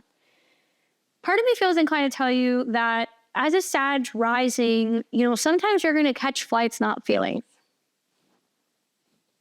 Okay, that's what happens, especially with progressions. My progressed sun is in Sag, and I keep feeling myself doing that. I'll be like, where am I going? The other part of me feels inclined to tell you that doesn't really work right now. With Mercury retrograde in your 4th house, with Venus retrograde in your 4th house, it feels like you're being pulled back home, and you're like, no, I don't want to do that. And eventually you're going to have to go back home, because the 4th house is ends of situations. So if you need to finally come to terms with what hasn't been working, or you need to end something, or if you realize you don't want to live there, that you actually want to move to another country, or that you want to move out of a city, or that you want to be done with a relationship, eventually you will have to go home and you will have to deal with it before you decide that you're going to make a bigger move. Now, the positive is that, Saturn and Neptune are going to go into Aries, so that is going to be easier for your love life and getting more clarity about what you want. But it's also going to go back into Pisces later in the fall. So that means that with the eclipses in September and also the retrogrades that are still happening, you still have to go back home and pack up all your stuff. You still have to come up with a plan and figure out where you're going to be going and what's going to make you the happiest, right? Saturn and Neptune are still dancing on your IC. So that's very confusing. And it can seem very enticing to be like, I just want to escape. I just want to get away from it all. I want to go to another country. I just want to be alone. I don't want to be found. And I can get the agitation maybe of, Saturn in the 3rd house, where you've got people telling you what to do or what you should be doing. And that square to your Venus is in regards to relationships. That's going to happen. You're always going to have people who are going to do that. But I feel like for me, some of the best clarity has actually come from running away. And maybe this is like bad advice to give a Saturn rising, but I think about like when I turned 29, like that year was a shit show. It was not a good situation for me. And it was like coming up on my 30th birthday, and I had just broken up with like this horrible, okay, I'm gonna take that back. I'm trying not to say bad things about people that I've dated. I broke up with somebody who really, I think I'm telling myself that I broke up with them, but I think they broke up with me because they kind of ghosted me on my 30th birthday. So the relationship kind of eroded after 4 years, didn't hear from them. And I was like, this is terrible. And then I literally booked like a 2-month vacation. I'm not even kidding you. I just went from one city to the next city, to the next city, to the next city. And I started with making the rounds in New Orleans. And then I went to Seattle, and then I went to Northern California. And then I went to Europe for 3 or 4 weeks. And then I came back, and then I went to the East Coast. Like literally I ran. But what I found, and that's not the only trip, but I've gone on other trips where I've been like, everything's a freaking mess right now. Like this is not like working. And I feel like maybe it was me with Saturn in the 4th house that I was like, I can't process things because things feel heavy at home, that I feel stuck here and I have to get out of this environment so I can think more clearly and start thinking about the life that I'm creating. So I say that because you have Saturn in the 4th right now. Maybe going on a trip is a good thing. You know, I've had trips where I leave and I completely change my perspective, and that's because I'm on my own or I'm with a really good friend, or I have some experiences that make me realize just how small I was playing life and how the problems that I thought I was having are not real problems compared to other things going on in other people's lives. Like, you go to a third world country, it puts shit in perspective really quick. And I'm not saying you're doing that going to Italy, but to be at all honest with you, maybe going and being there and being in a different culture, being around different people and seeing how people are living and that they have a very different lifestyle. They're not super consumed with some of the things that maybe we're consumed with as Americans, that they care more about socializing and having meals together, that they care more about relationships and love and being in the moment, that you're going to be like, why am I stressing out about all of this stuff? Like, I just want to live a much more realistic, carefree life. And you might go back home with that philosophy, with that mindset, right? So sure, does it seem like you're running away? Yeah. Are you probably doing it? Yeah. But who cares, right? They're not the boss of you. Like, having family telling you it's a bad idea not to go, do what you got to do. But also, like, the whole thing with like the ex's brother, depending on what kind of an ex it was, so referencing, like, was it a real relationship or was it a speed bump? I don't know. How long did you guys date? What was the situation with the ex? 2014 feels like it was long enough ago. Like, that was more than 10 years ago. So I feel like that's water under the bridge, but like, still, like, can you in your heart of hearts know that if you end up with that guy and you are walking down the aisle and you're marrying him, that you're marrying your ex's brother and he's going to be there? Is that going to be weird? Like, are you going to be able to do Christmas dinner knowing that you've slept with both of them? I mean, if you're okay with that, if that's not going to cause weirdness with parents and stuff, I'm not judging. I'm just asking questions. I feel like that's really helpful. To me, that feels messy because it's just like too close to home for me. But hey, if you guys have something going on, you know, so be it. But like, don't make the trip about that. That's something else I would tell you. Don't make the trip about what's going on with the relationships either. Because I can tell you, part of my trip, my running away trip, I call it my world tour. That's what it was a lot of like crying on tour buses. And I kind of kicked myself for like doing that because like, what a waste of my money, my time, and like being in some places where I should have been present. And I was crying over somebody who, trust me, was not crying over me and did not deserve it and was not cute enough to be acting like that. Only for me to go on that trip, come back, and then all of a sudden he shows up and he's like, oh, well, let's make it work. Oh, P.S. he had Venus retrograde, natal Venus chart, on my south node. Fucking terrible. Anyway, another story for another day. My point is that running away can be something that can be really positive, because if you are running away from the problems, dealing with the problems, coming up with a plan, coming up with a solution, so you come back and you go, okay, now I'm going to put it into order, can be a good thing. But if you're constantly coming back, running away, coming back, running away, and you're doing that and nothing's changing, then yeah, maybe you are catching flights and not feelings. Come up with a plan, be present, think about what it is that you want to change, come back home and change it. So you don't like where you're living. A lot of Sag risings are not happy with their home or family situation right now. What are you going to do about it? Where can you go? Where can you go and create or build a home that is going to be good for you, that's going to feel healthy, safe, secure, right? Help you thrive. I mean, I think a lot of Sag risings and Capricorn risings are going to consider going to other countries. They will, but sooner or later with the retrogrades where Saturn and Neptune comes back into Pisces, you're going to have to come back home. So it doesn't matter if you're doing it in the next couple of weeks or you're doing it in a couple of months. You will have to come home, boo-boo. You're going to have to pack up your stuff and you also have to deal with your problems, because if you do not, they will follow you. Get what I'm saying? You're going to confess your feelings. Maybe wait till the planets go into your 5th house. Wait till everything's back into Aries. Wait till things are in your 7th house. When you have Jupiter conjunct Mercury, confess your feelings to the other brother. Funny shit. Mercury will be at 29 of Gemini. Jupiter will be at 29 of Gemini, and they're going to be in your 7th house. Two brothers. Whoa. Squaring Neptune. Let me know how that goes. I want to hear that, team. All right. I'm going to botch this name. Amari Krin 3021 says, well, this one kind of bums me out a little bit. She said, well, my mom had a big mental breakdown and we had a huge fight on the 29th of March.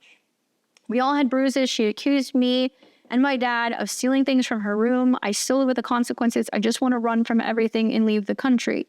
Didn't get approval and replies from a foreign university. I lost some good job opportunities. Everything is a mess, but the family issue is the worst. P.S. I'm a Leo, Sag rising. My mom is a Scorpio, and my dad is an Aquarius. First of all, I'm sorry to hear that, because that's a bummer. Obviously, family fighting in general, just arguments sucks, because you're in an environment where, especially if you're living with them, that's all around you, it feels like a storm. Secondly, obviously, we all know violence is never the answer. And it makes me sad because, it sounds to me like you're trying to figure out how to go somewhere else to get an education, or you're trying to kind of plan things so that way you can be getting away from this dynamic, and you're feeling like you're hitting a wall. I attribute part of that to the fact that Mars has been retrograde in, your 9th house. So there has been a delay or a slowdown of literally being able to go to another country or pursue higher education, or you've been feeling like you've been hitting a wall or not getting the responses that you want. That will get easier after the end of April, right? And there will be a Mercury retrograde there over the summer. And I wonder if this is going to be an opportunity for you to be reapplying or considering going somewhere else. And given the nature of Saturn and Neptune in your 4th, that's not a bad move, is to consider going somewhere away for school. Anyway, on to the topic of what's going on with your mom. It sounds like your mom's struggling. As we get older, at least me personally, I start to take less and less things personally when it comes to my relationships with other people. At least I try to. Sometimes people get the best of me. But at least with my mom, I feel like that's been a relationship that's been really difficult for me. I have Venus and Saturn and Neptune in the 4th. My mom has struggled with mental health issues her entire life. There has been issues with her being bipolar and, manic. And obviously, it's been hard because I feel like I've always been on this roller coaster growing up with my mom and seeing the dynamic of like my dad trying to kind of like help her, but also them being 2 red flags that should have probably never gotten married twice. And then watching that whole storm and how it impacted my family, how it impacted me, how I see relationships, how I am in relationships, and how I can be sometimes where I just like freak out. And I think a lot of it is connected to that. But on my mom, I try not to take it personally because I can recognize and see where she's had trauma, she's been hurt, she's had issues with her mom, things that were not resolved, issues where she may have been denied love or care, or been abused, and then that compounded with years of not getting help or doing anything about it can materialize as some really serious mental health issues. So first things first is, yes, everybody sounds like they're physically and emotionally hurt, but your mom's clearly crying out for help. What are you guys doing as a family, as a team to support her? That's the question. And obviously, whether it's emotional support, physical support, psychological support, whatever, there's got to be something where you guys have to kind of come together and be like, okay, mom's freaking out. She's accusing people of something. Clearly, there's something that's going on. What can we do to help her? So that way she's not hurting herself. She's not hurting other people. So she feels like maybe she's getting the help that she needs, which also may not necessarily physically come from you. That could come from a therapist. That could come from a doctor, right? And Neptune is the planet that deals with mental health. It's like literally like sometimes, this illusion, or sometimes drugs, alcohol, like psychosis. And then Mercury can be mental stuff. So that storm of all of those retrogrades around Neptune and Saturn in your 4th house is family karma. Has there been a habit of this happening, right? Or is your mom finally having all kinds of stuff that's coming up from her childhood or things that she's been repressed now that is creating a fracture in her reality? I would be trying to treat the situation with a sense of patience and grace. And it makes sense that you're like, I just want to go to school. I want to get out of here. But part of the retrograde in your 4th house is about the relationship you have with your family, finally putting an end to some of these situations, maybe talking to your dad or other elders in the family and being like, hey, we got to come up with a solution for mom. So that way, she's getting help. And it's not a situation where you're just fleeing and then finding out that mom is continuing to spiral, because you have every right to have your own life. You should go to school. You should go and have those experiences. You should not be put in a position where you have to stay in an environment like that that's not conducive for you. But just leaving also is not going to help. And so to some extent, I wonder if this is about you talking to your family, figuring out if you guys come up with a plan where you can help her. And she may be resistant to that, but at least you're going to know that you did your due diligence and that you tried. and that you're kind of showing up for your Saturn lesson and trying to kind of talk to her. And it may be a therapist, it may be her family, it might be other people that get involved. So you can make sure she is okay, because Saturn and Neptune will hang in and out of that particular part of your chart really for the rest of the next year. And there will be eclipses there as well. Fingers crossed, I hope you get into school, obviously, and try again, especially with some of the retrogrades that you're going to have.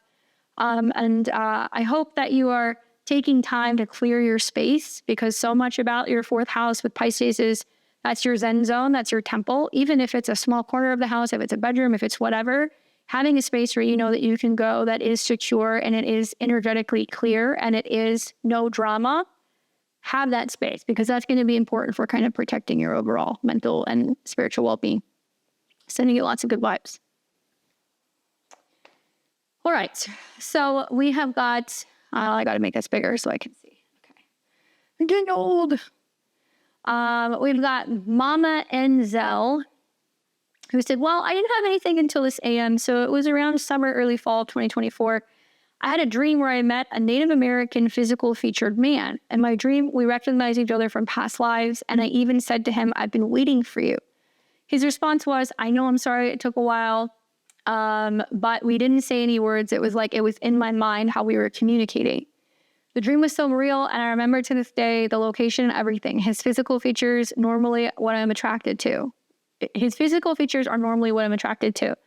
Well, this morning on 4/7/25, I had a dream with another guy completely opposite of the physical looks I normally go for. We were on a date, and of course, I was interrogating him with 1,000 questions. Scorpio sun, Pisces rising, Leo moon, where there is not an immediate physical attraction, but there is a mental attraction. It was so weird that I woke up at 5 a.m. Eastern and went right back to the same dream conversation like I never woke up. I wonder if I have two options coming, but not going to lie, the first guy was hot in my dreams. As Scorpio, sometimes I let the attraction overrule things. That's why I'm now single after ending a 20-year relationship, officially 2 years, on 5/5/25. My ex was hot in our youth, but he sucks as a person. Isn't that the worst?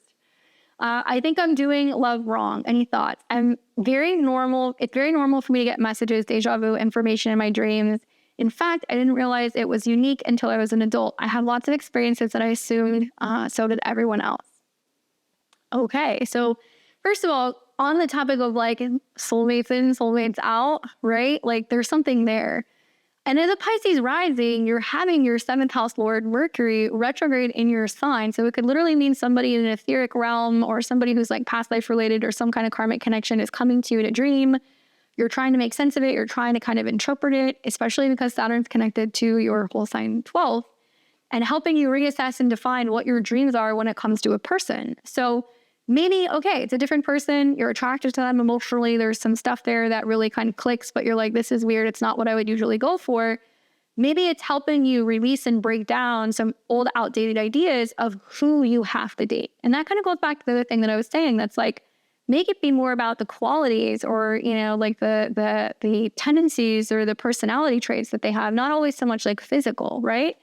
We see this a lot with people who are like, well, the guy has to be, 6'3" and he has to make X amount of money and, he has to do this and he has to do that. And it's like, people have really high expectations for relationships and they have a tendency to be quite shallow. And physical attraction is important, but also like if you're just chasing those things, sometimes you're going to end up realizing that you focus so much on that you got what you wanted and then there isn't an emotional connection or you guys don't have the same values, you don't have the same kind of like belief system. And so you have very little in common or whatever, because like looks fade. So if you're going to be with somebody for a long time, granted, okay, you need somebody who looks good, whatever, but are you going to be able to still have conversations with that person when you're like 70 years old, right? So if you're going based purely off of looks, they're not going to look like that forever. You're going to end up being gray hair at some point or being in a rocking chair or in a wheelchair or in a home. And if you can't have a conversation with that person, but you're like, well, they were really hot at one point and they had abs, like, that's why we're having such superficial, I think, shallow relationships. But that's just me. Anyway, I think it's a good thing. I think that probably it is teaching you that there is more than one potential partner out there for you, which I think we all have. I think that soulmates can be best friends, teachers, lovers, spouses, romantic partners, family. I mean, it doesn't always have to be like, oh, we have that one person, right? I'm not like a twin flame. I'm not one of those people. Sorry. I feel like if there is anything to the twin flame thing, personally, in my opinion, that sounds like a nightmare because I would not want to deal with the male version of me. That's like too much for me. Like even I would say, no, I'm good on that. I'm going to pass. I'll be alone. The other side of me is thinking about the interrogation process in your dream and how this is going on because you're questioning whether or not this is actually a good match. And you're giving them the opportunity and the ability to respond to you and kind of connect with you and make you realize that there is much more going on than what meets the eye. Maybe it's me. I'm definitely, I think, a little weird. I've always, ever since I was young, I've always had dreams about stuff in the future. And predominantly it's been two things, either things that don't matter, like I'll have a dream about something falling off the shelf. And then 6 months later, I will turn and then I start to see something falling and I'm like, oh my God. And it falls and I'm like, what was the point of that? Why did I have that dream? That's so stupid. Or just random things. Like things that don't matter. There's scenes and stuff that happens in my life that make no sense other than we live in the Matrix. And then I have other dreams where it'll be about a family member passing. And I've had this literally with everybody who's died in my family. I have a dream before they die. So now when I have it, I get freaked out. I'm like, do I tell my family? Do I not? But usually I tell them and then like within a month they're gone. So yeah, heavy lies the crown on that one. But I have had dreams in the past that seemed very significant. And usually I can tell because it's like where I'm at emotionally when I wake up. Like some stuff I'm like, that was crazy. That's never going to happen. But I've had other dreams where I'm like, wake up and I'm like, that's real. Like that's going to happen. Prime example. I had a dream a long time ago that I met Hosier. He was like one of my favorite, artists, music artists, and ended up going to a concert of his. It got canceled. They redid the tickets at another venue. And after the venue, I went with my friend who was a music journalist backstage and then ended up meeting him. And I was like, it's my dream. I met him, it wasn't just me being a fangirl. Like I had that dream. But in particular to this, when you're asking questions about meeting somebody, or maybe you're going to meet more than one person, that's the energy of Mercury, duality. And this makes me sound like a crazy person, but I tell this story to people who are questioning dreams and like meeting people. So when I was in that relationship in 2019, it was like off and on in 2019. And then coming up to my 30th birthday, it was like off. And then we got back together right around the end of the year, even though I was like, I know this isn't a good idea. Even though he met my grandma, God rest her soul, my mom's mom, my grandma Fairbanks Betty, who was like the best. And during my Saturn return, he went home and met her with me. And she had dinner with us and she didn't really say anything. She was just kind of like watching, whatever. And then she had said to me, come by, let's have lunch. Like, don't bring him. And I was like, oh. And she made a point of saying to me, she was like, you don't like him.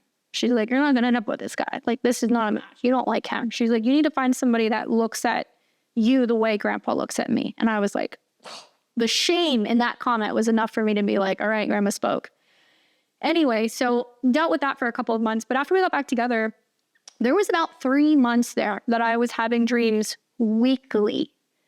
Like I was saging my bedroom. I was spraying stuff. I was blasting music, anything I could do to make the dream stop. I was having these recurring dreams that I could not see the person's face, but I kept having this dream of these different scenarios and scenes where I was like, I was definitely with another person. Like I would wake up and be like, I'm cheating on my fucking boyfriend right now. Like that's what I was, and I felt really guilty about it. And so after about 3 months of having these dreams, and then also the BS cycle kind of continuing with that relationship and me being like, yeah, now I'm done. Saturn is now moving away from my Venus and I'm like, this is terrible. And then going through the breakup, literally like the month of COVID and being like, this is the end of the world. I'm ending a 4.5-year relationship. It's terrible. Like, oh my God, but I have to do this. Very Saturn, Neptune in the fourth. It was like doomsday. And I remember wanting to tell him why I was like, I'm done. And the real reason I think was not only did I say, okay, universe, send me a sign to end this relationship. And of course, as I'm getting ready to move in with him, signing a lease in the leasing office, I'm hearing in the background, oh, the world's shutting down. It's COVID, blah, blah, blah, blah. Everybody's, freaking out. And people were standing in line at the grocery store in LA, like wearing gas masks and stuff. And I was like, there's my sign, it's done. But he kept saying to me, but why is it that you were so set on making it work and now you don't want to be together? Like, what was it? And I so badly wanted to tell him because I've been having dreams about being with somebody else for months. But I didn't because I would have been that like Looney Tune person, But months of me having dreams of like emotionally feeling so excited and so happy to be around this other person, or being able to go out to dinner with them or whatever. And then in one of the dreams, it was interesting.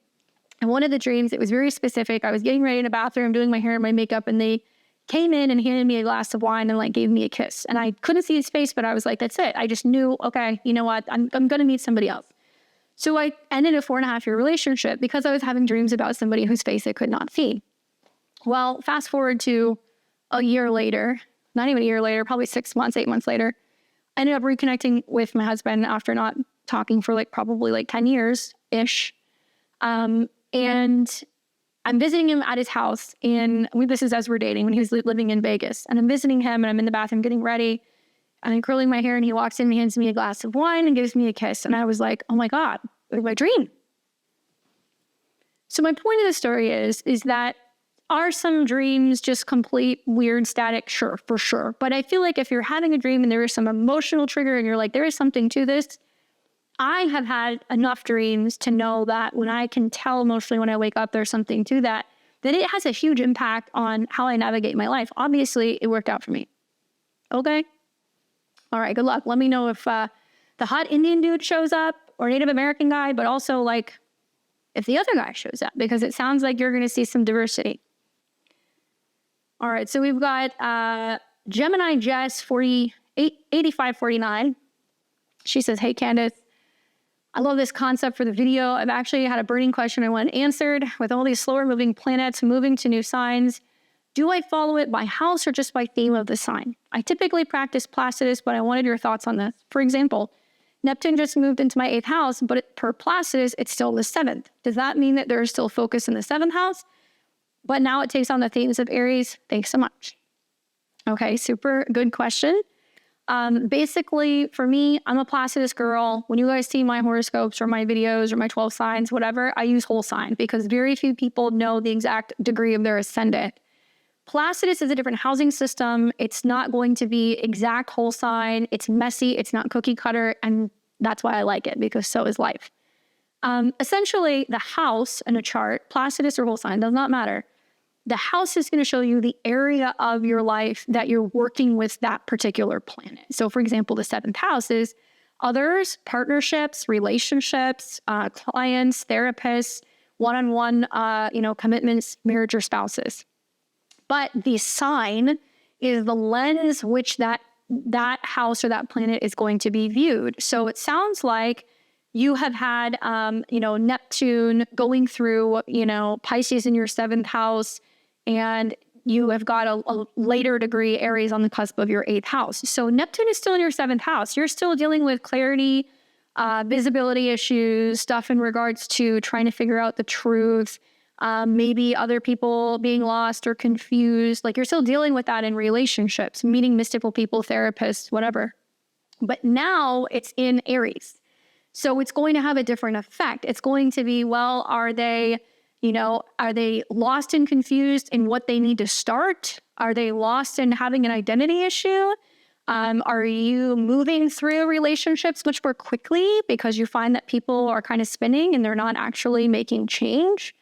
And to be fair, for the whole sign perspective, Neptune going into Aries in the 8th house is also going to mean you're more interested in mysticism in the occult, 8th house. You're going to be using that maybe as forms of therapy. Maybe you are learning about life after death. Maybe you are really interested in meditation. That's going to be for self-help or healing or, overcoming fear or, dealing with grief, right? Neptune in the 8th.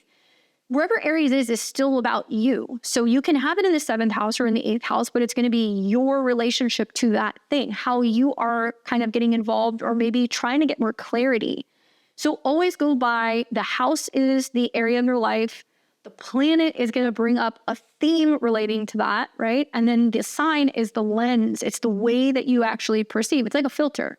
So, the filter for Pisces is the Mariah Carey filter, it's all soft and fuzzy. It's got the Vaseline on the screen. The Aries filter is loud in your face, very raw. It's an unfiltered picture. It doesn't look good. It's like when we take selfies and we're like, is that what I really look like? Before you do all the tweaks and the stuff that everybody does to it. Anyway, I hope that gives you some help and some insight. All right, we've got Blue, your healer, says, I have a unique situation where a guy met him before Venus retrograde, wants to work with me professionally. He informed me he wants to collab April 2nd, but I think he's also interested. I think he's using this as an excuse to get closer to me. I do have Juno conjunct Saturn in my 6th, as you've informed me before. We met this week to discuss the collab after Mercury stations direct, but what would you do in this situation? Bring it up or just see how it's working with him? I actually think it's a good opportunity professionally, but I also like him. He's a Leo Sun, Taurus rising. I don't know his Venus. I don't know how the Venus conjunct Saturn will have this play out. Okay, quick thing. Sounds like you're either a Libra rising or a Scorpio rising. Either way, with the Venus retrograde being in your 6th house, it can be about love and working together, right? And so it can mean like, can we work together? Is there a relationship here? Is it going to be a good opportunity for work? That kind of stuff. Juno is about partnerships, right? So it can be that you meet somebody through work. Maybe it's me because I have Venus conjunct Saturn, but I feel like if he approached the situation with being like, hey, let's work together, make it be about work. Okay, I have the perspective that it's like if it's going to be a relationship, it's also going to kind of be like a business partnership because that's what relationships are. If you're going to end up being with somebody, if you're going to be married to them, if you're going to be committed to them in a serious way, it has to be all business. And sometimes that means you have to make decisions that's best for the business. Sometimes that means that you have to be more mature about it. Sometimes it means that you have to also be willing to negotiate and meet people halfway. Maybe if you were meant to meet a potential partner through work, then you go at it through the perspective of work because Saturn is going to be there too.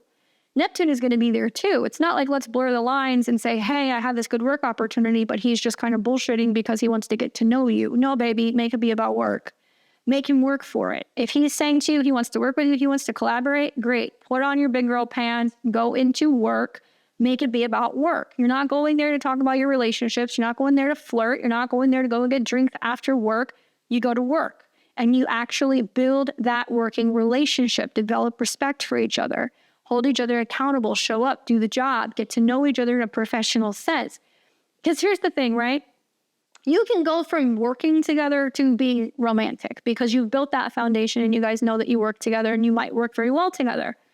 You can't really go from hooking up or dating each other or seeing each other then to working because I feel like there is a completely different level of respect working with somebody and commitment that's very different than a romantic relationship one. You know what I'm saying? And I'm not saying that people who are in relationships can't start businesses. That's not what I'm saying. But if he started the connection being like, hey, I want to work with you, you lead with that. I think it's going to be much easier to go from being working to being like, look, we built this thing. This is what we're doing together. I don't want to jeopardize that. Don't play with me if you're actually interested. You know, respect me enough to not jeopardize what we've built.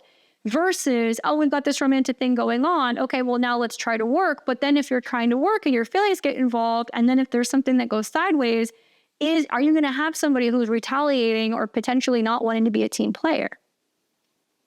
If it's a good opportunity, take the opportunity. Part of the Venus-Saturn transit has been about letting love unfold on its own time, letting it take its time. Venus rules his chart. If he's a Taurus rising, and it's retrograde in the 11th house, so it's going to be about working with new groups of people. It's Mars or Pluto that rules his 7th house because he's got Scorpio on the descendant, and Mars and Pluto are opposing each other, which means he's going back and forth about what he's doing with his career and also with home life and what kind of an impact a potential relationship might have on that. Might actually be good for a Taurus rising to be working with a partner in the midst of those transits, maybe. I do think that that's an interesting person that you have kind of manifested. If you've got a Leo sun, Taurus rising, you got your work cut out for you. That's a lot of fixed placements. But I do feel like Taurus risings are great because they can handle intensity in relationships if they have Scorpio in the 7th. So they can do the crazy, like they can manage crazy better. And I don't know what kind of placements you have, but I feel like a lot of this is about him realizing his goals. And I think that if you're having retrogrades or eclipses near your Juno, it can be kind of showing you the kind of partner that you're meant to be meeting, but also working with. And they are going to take on this kind of archetype of being somebody who helps you when it comes to work and also your job. Okay? Hopefully that's helpful. All right, I have the Nation 2093. They said, I notice I tend to attract a lot of Leo men. My Venus is in Leo in the 3rd house. However, I always thought it was Jupiter, the sign that tells a woman's partner. But I've only attracted one Scorpio man. What's the reason for the Leo men? I'm a Cancer sun, Gemini moon. Here's a fun fact, ladies. Men are attracted to their Venus. They oftentimes end up with their moon. And if their moon and their Venus square each other, it means that there's going to be a type that they have, and then there's going to be somebody who's going to end up with them that is going to be probably better for them emotionally on the home base, but it may be in contrast or conflict with what they've always dated. But by the same token, also men have a tendency to show their Mars. They're attracted to their Venus. Women show their Venus. They're attracted to their Mars, right? Where this is just gender, sex, kind of ABCs here, but that's the way that it works generally with the astrology. So if you have Venus in Leo, right, then obviously you're going to attract men who are going to either be Leos, and obviously Leo is bold, sassy, feisty, creative. It's very, what's the word? It's fabulous. I think of Leo energy and I think of all of the jewelry, the long hair, the leopard print, the great outfits, the pride, like the way that Venus and Leo walks in the room, they've got swagger. It doesn't matter if it's a man or a woman. And a Leo man's going to love that because they're going to go, oh, I'm attracted to that, just like lights up. So they're going to be attracted to their Venus, right? And you have Venus in Leo. And the sun, which is obviously the dispositor of Leo, the sun is in Leo for them. So they're going to go, oh, well, we would look good together, or she's going to make me look good, or, that's a queen. That's what they're going to see. And you have Venus that's behind your ascendant. You have Leo that's on the other side of your ascendant. So it's going to be in the second house, which is also going to be, I think, a very physical embodiment of Venus if you've got Venus in the second house, if you're a Cancer sun. Sorry, so it's second house to your sun. I think that Jupiter can represent the husband. It can, but not always. It can represent the characteristics of the husband. I think really for me, like when I think about my Jupiter is in my 10th house. I work with my husband, but that's not where I met him. And that's not his sign. It's one of his signs. It's in Cancer and he's got a Cancer moon. My try and true method is I look at my 7th house, okay? In a client's chart, I'll look at their 7th house and I look at the ruler of their 7th house. So let's just say, for example, the ruler is Mars. Okay, well, where is Mars placed in the chart? Mars is in, the 5th house. All right, so maybe they meet at a bar, at a casino. Maybe they meet at a party. Maybe they went to high school together, right? Maybe it started as a fling, 5th house. Then I look at the sign and I look at the degree. And something that's always worked for me is, as an example, okay, so I'll just use my chart. My 7th house ruler is Mars. It's in my 2nd house. It's at a 4, and it's in Scorpio. Okay, so that's a combination of Taurus, because it's in the 2nd house, Scorpio, because it's in Scorpio, Cancer, because it's at a 4. My husband's a Scorpio rising, Taurus sun, Cancer moon. I met him the second go around because the first time we met at a bar, I met him at my house. He physically came to my house, Mars at a 4, 2nd house, my home. And it was after I was going through like a huge change and I was in the process of actually trying to move. That's how I met him. Crazy stuff. So I think that's a better method. I think Jupiter is going to tell you a little bit about some of the qualities of your partner. You might actually look at your Jupiter and look at the sign, the house, and the degree, and there may be some correlation. But I feel like that's going to show you more how the marriage or the companionship may actually go. But good on you for being Venus and Leo and attracting all those Leo men. It takes a lot to impress a Leo man. So even if you're not a Leo woman, but you have Venus and Leo, they're going to be very attracted to that, right? So you're doing something right. All right, so we've got another one here. This is Be Well with T. They said, I had to sell my car. I lost my job at Amazon as an Amazon contractor. Health wasn't good, so I couldn't drive anyway. I have a backup plan to start offering frequency services or healing and medicine. And the medicine I bought, but did not do as promised, and I'm trying to return it for a refund this time. My only backup is to start taking people out for wellness on the water, something I've been wanting to do for years and was stunted in 2020, 2021. Saturn has made it really hard from a health perspective, but I'm on the upswing, I think, and I have the energy to work. The only other thing I can think of is to start singing on YouTube for fun. I know what I have to offer the world is within. Maybe take an astrology course with Cam White for his new astro course. I don't know what to do. to not only live and thrive, but to make money and to help people. I'm a Pisces rising, Aries rising progression. I could really use some help, guidance. I don't trust my roommate, ex-husband, and I'm very single with no support.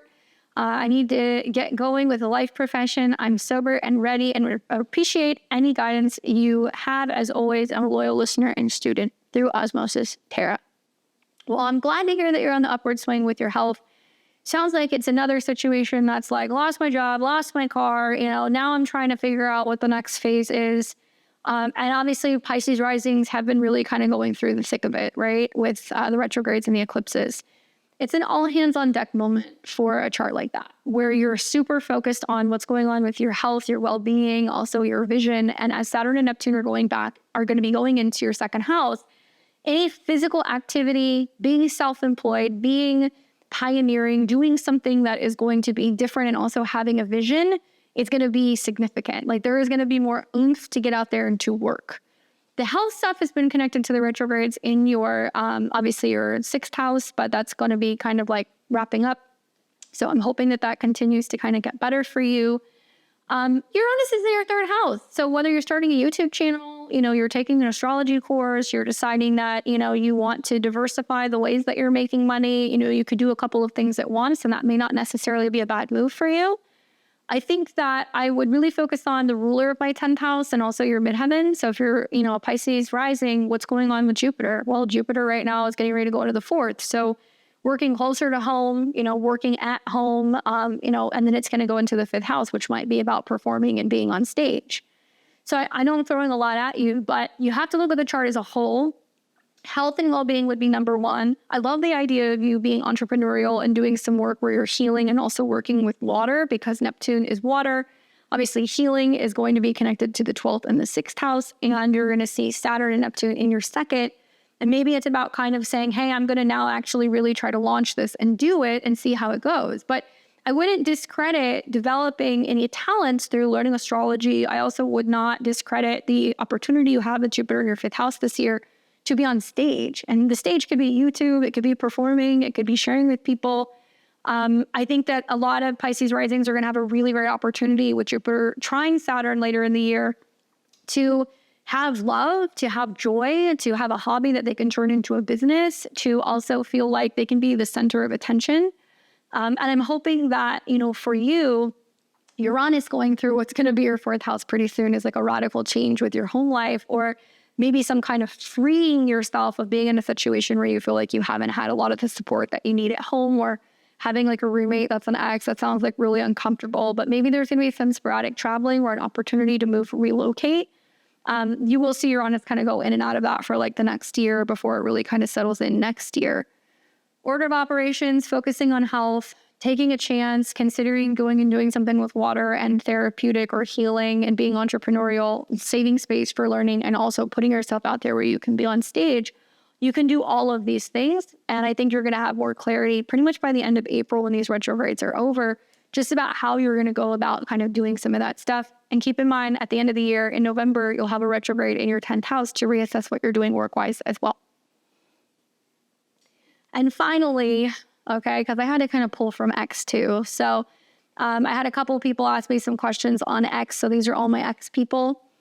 Tenneconson, am I saying that right? Said, since late 2023, my fella has wanted to split. 2024 sucked. The last few weeks, he seems to have found a newfound appreciation for me, and I'm skeptical.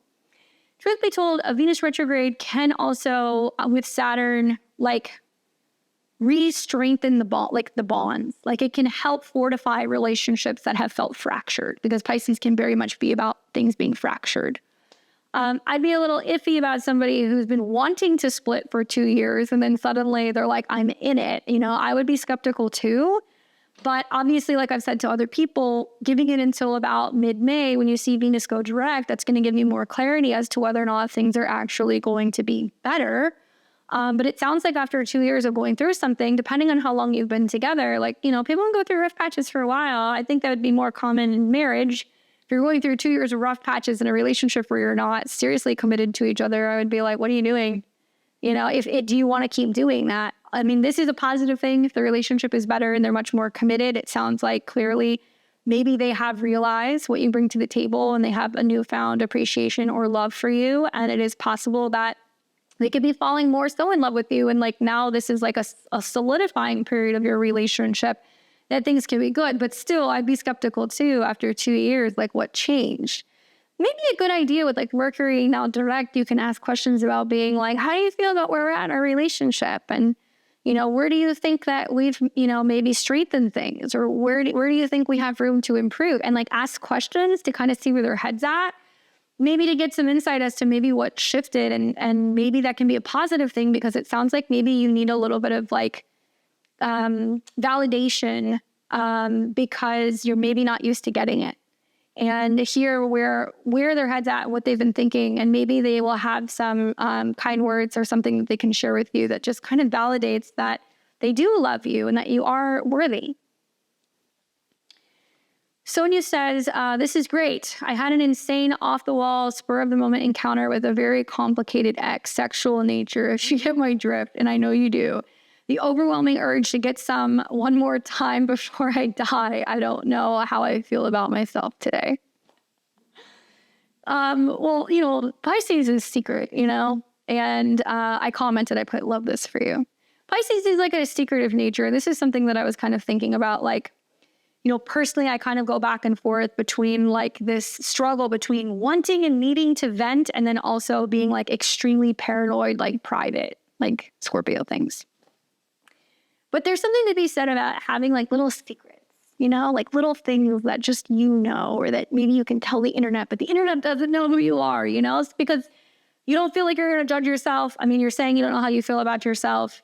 I mean, I can't think of a single person who hasn't had a moment of weakness during some kind of a retrograde, a Mercury retrograde, a Venus retrograde, where you like something, you call them out of desperation, you hook up with somebody from the past. I mean, sure, those things happen, but do we blame the planets for it? I don't know. I think that it would make sense if you have Scorpio placement. So if you're like a Scorpio rising, or if you got Scorpio sun or moon, because the retrograde's in your 5th house, that's just like, oh, I need love, and the connection with Saturn, that's like, I need that before I die or before I croak, to me is just like pure comedy. As long as you're not opening a can of worms, that's the only thing I would say is like, is it becoming a thing where you're opening a can of worms and there could be a little bit of back and forth? I don't know, but good for you for getting some. Who cares? Do you? Miss B says, Venus retrograde transiting my 12th house Pisces. Things have been intense in my household. Aries rising 6 degrees opposing my sun and Pluto in Libra. Whew. What are you hiding from? Your sun is in the 7th house, so there's a huge connection. Your identity is very strongly tied to who you're in a relationship with, whether that's your kids, your partner, whatever. And so with Venus retrograde in the 12th, yeah, it can mean that you feel like you want to kind of run and hide or you want to retreat. But the truth is that you're going to start seeing Saturn coming into an opposition with your sun and Pluto. And that tells me that you have intensity in relationships. You identify with intensity, but there may have been so much intensity for people or so many problems or so many issues that this Venus retrograde has been a preparation period to show you of what's going to happen as Saturn and Neptune cross your ascendant, where you may feel like you're getting to like a new threshold or a new breaking point where you're going to be like, I'm holding myself accountable. Maybe it's also about me not trying to fix things or me holding myself back or letting other people solve their own problems or work out their own issues and not jumping into trying to fix others. Recognizing just how much you can take on and how much you cannot. And just because somebody else is having a crisis or a meltdown, it doesn't necessarily mean that it has to include you. I say that because you have Sun and Pluto in the 7th. So you're no stranger to intensity or changes in relationships, but something is changing within you if you're an Aries rising. That the Venus retrograde is showing you where, you need love too. You need support too. You should be able to stand up for yourself too. The relationship with yourself is important too. And sometimes when you realign with that and you realize what you need, other people don't respond well to that. Especially if you have Sun Pluto in the 7th. They're not going to respond well to that because they're going to be used to being in control or having you be the person who jumps in or fixes things or the person who's always there for them. And then you're like, what about me? So the dynamic of the intensity and how it makes things uncomfortable in your household, it makes sense. But look, Jupiter's going to be going into your 4th house pretty soon this summer, which can actually better the home and the family situation. You are going to see later in the year in August a Mars Saturn opposition. So Mars will go into Libra it will oppose Saturn, which means you're probably going to see some more upkick from a relationship or a partnership, whether it's with a kid, with a family member, with a spouse, with you. And I think of just how Saturn on the ascendant is going to be like, no, I'm too mature for this, or this is my boundary, or you might be mad, but this is what I need right now. And whether it's space, if it's time apart, if it's you need to be more focused on work, if you're just feeling like you need more alone time, that readjustment and reassessment that you're going to be going through this year is prior to Saturn opposing your sun next year, prior to Saturn opposing your Pluto next year, where you can be in a situation with certain people, you're going to be like, this doesn't make me feel loved, or this doesn't make me happy, or this doesn't make me feel good. And like, if you need to deal with your stuff, deal with your stuff, but don't project it on me. Food for thought. Good luck. And we've got Steph, who says, I'm a Libra rising, 29 degrees, connecting with an old person. Wasn't a lover then, but I had a dream we got engaged. I messaged him, and we will be hanging out soon. We used to be really close. He had feelings, but didn't have the courage back then. I don't know what to expect. He's an 11/27/90 Sag. I love that Mercury went retrograde with Venus and Neptune, and he's a Sag, and some partners like, I had a dream about you, or some person, like that would be you, had a dream about you. As a Libra rising, you're almost a Scorpio rising. So most of the retrograde is actually going to be in your fifth house. So it's about romance, true love. Saturn transits in the fifth house can be notorious for old lover coming back, and now it can be something more serious. And obviously you probably listened to my story about my dreams and me kind of talking about how dreams can be really prominent in predicting things in the future, especially when you feel like there's a connection with a relationship. So I love that it prompted you reaching out to him.